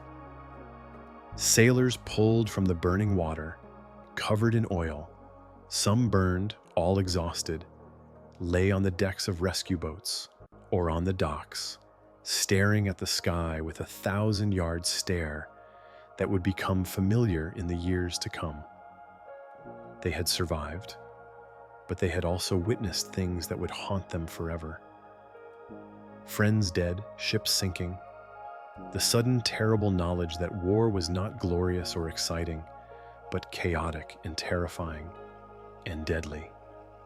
They would carry these memories for the rest of their lives, and many would wake in the night for decades afterward, hearing again the sound of explosions, seeing again the flames.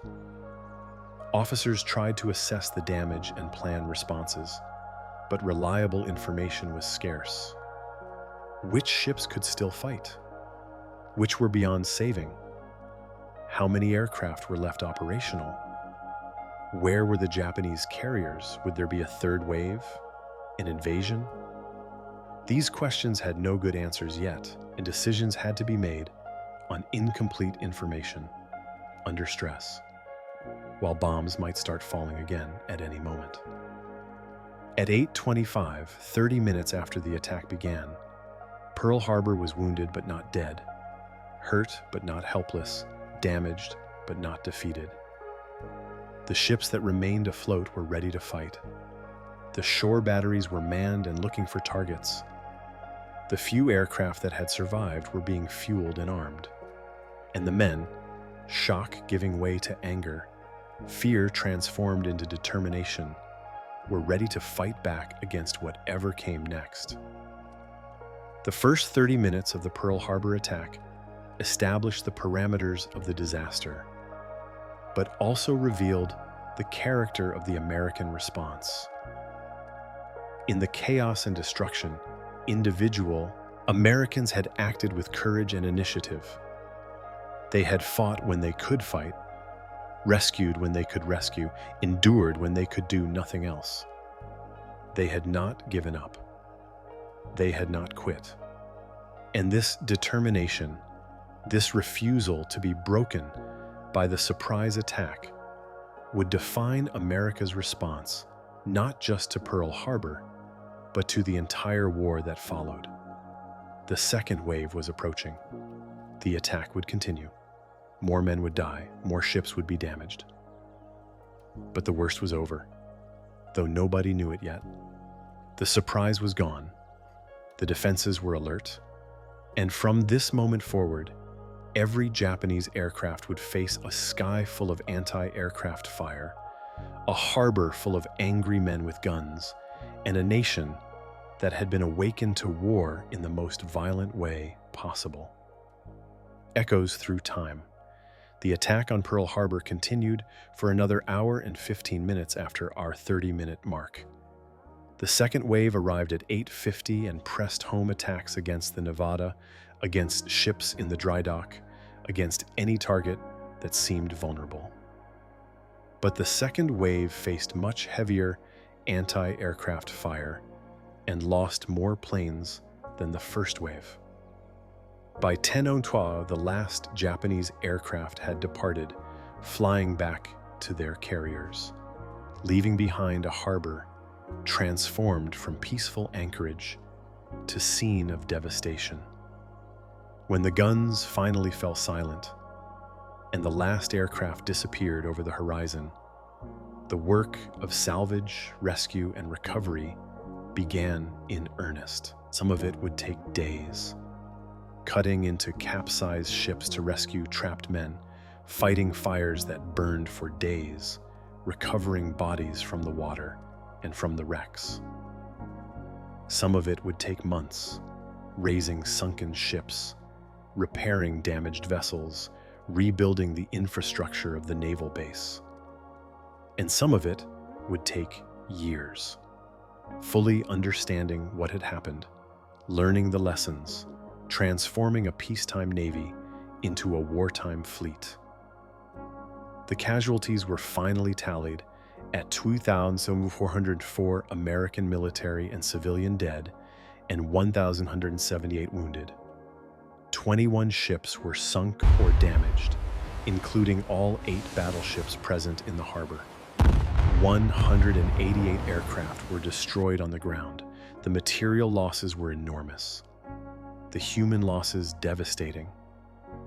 But the attack, for all its tactical brilliance and destructive power, failed in its strategic objective. It did not destroy the Pacific Fleet because the aircraft carriers were not in port and escaped damage. It did not destroy the harbor's infrastructure because the Japanese chose not to target the dry docks, repair facilities, and fuel storage that would prove crucial to American recovery. And most importantly, it did not break American will. Instead, Pearl Harbor united America in a way that perhaps nothing else could have done. the debates about isolationism ended instantly. The question of whether America should fight was settled. The next day, President Roosevelt would go before Congress and deliver his famous Day of Infamy speech, and Congress would declare war on Japan with only one dissenting vote. Within days, Germany and Italy would declare war on the United States, and America would find itself fully committed to a global conflict that would last nearly 4 years and transform the nation and the world. The attack changed America, but it also changed naval warfare. Pearl Harbor demonstrated conclusively that aircraft carriers, not battleships, were now the dominant capital ships. The age of the battleship was over. Though it would take some time for everyone to fully accept this, the attack also demonstrated the vulnerability of concentrated forces in fixed locations, leading to changes in how navies would deploy and defend their assets. But here is perhaps the greatest irony of Pearl Harbor: the twist that Admiral Yamamoto himself understood even as his planes returned victorious to their carriers. The attack succeeded brilliantly on the tactical level and failed catastrophically on the strategic level. Every battleship the Japanese had hoped to sink was indeed sunk or crippled. The death toll was devastating. The shock was complete. But the American aircraft carriers, the ships that would actually decide the Pacific War, were not in port and escaped unharmed. The repair facilities, the dry docks, the machine shops that would allow America to rebuild and repair were left untouched. The massive fuel storage tanks that held months of oil reserves, targets whose destruction might have forced the Pacific Fleet back to California, were ignored. And the American will, far from being broken, was forged into something harder and more determined by the very act of assault. Yamamoto had warned before the attack that he could run wild for 6 months, maybe a year. After that, he had no confidence in Japan's chances. Pearl Harbor bought Japan those 6 months. But in attacking Pearl Harbor, in bringing America into the war with such a shocking blow, Japan ensured that when America recovered, there would be no negotiated peace, no favorable settlement. There would be only total war until total victory, fought with the full industrial might of a nation that would build more ships in 4 years than Japan had built in its entire history, that would train more pilots, manufacture more aircraft, and ultimately reduce Japanese cities to ash. Pearl Harbor was Japan's greatest tactical victory and its greatest strategic mistake. The 30 minutes that began with Tora Tora Tora set in motion a chain of events that would end with Japan in ruins and America as a global superpower. Today, the USS Arizona Memorial spans the sunken battleship, visited by more than 1 million people every year. The memorial is a place of quiet reflection, a reminder of what happened on December 7, 1941, and why it matters.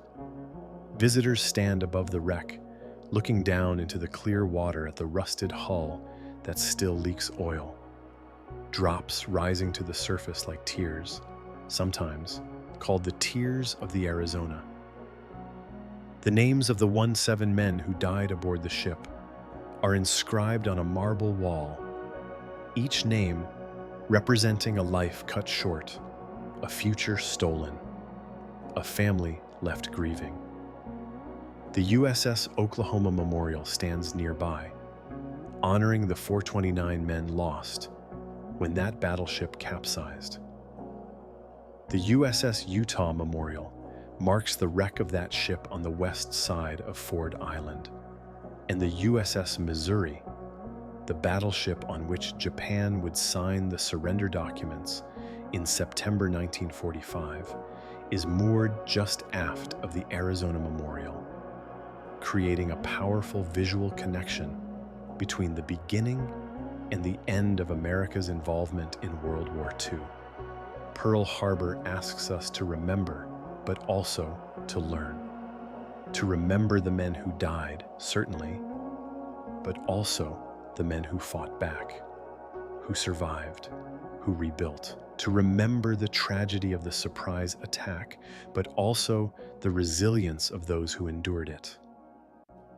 To remember December 7, 1941, not just as a day of defeat, but as the beginning of America's transformation into a global power, as the moment when American isolationism ended and American engagement with the world began.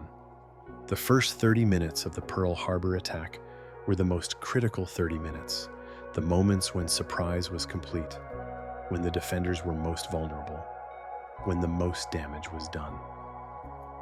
But they were also the moments when individual courage began to assert itself, when training and discipline overcame shock and confusion, when Americans began to fight back. In those 30 minutes, the character of the American response was established, not in grand strategy or careful planning, but in the instinctive reactions of men under fire, doing their duty, helping their friends, fighting their enemies, refusing to give up, even when their ships were sinking beneath them. Two men watched it coming on a radar screen and were told not to worry. One sailor fired the first shots and sent a warning nobody heeded. Thousands died because reasonable men made reasonable decisions based on the assumption that war couldn't possibly come to Hawaii on a Sunday morning. But out of that catastrophe came something unexpected. Not defeat, but determination. Not surrender, but resolve. Not the end of American power, but its beginning. The warnings were there. They were seen, they were reported, they were dismissed. And that dismissal, that failure to imagine the unimaginable, that comfort with peacetime thinking in a world racing toward war, cost thousands of lives and nearly cost America its Pacific fleet. The lesson of Pearl Harbor is not just remember the dead or never forget. The lesson is this: the most dangerous assumptions are the ones that seem perfectly reasonable at the time. The greatest threats are the ones we don't believe can happen. And the price of unpreparedness is always paid in the blood of those who deserved better. If you found value in this journey through history, if these stories of courage and sacrifice resonated with you, consider subscribing to Sleepable History. We explore the past not just as a collection of dates and events, but as a human story, with all its tragedy and triumph, its complexity and meaning. History teaches us who we are, where we came from, and perhaps, if we listen carefully enough, where we might be going. And sometimes history teaches us that the warnings are there, if only we're willing to hear them. Rest well, and remember,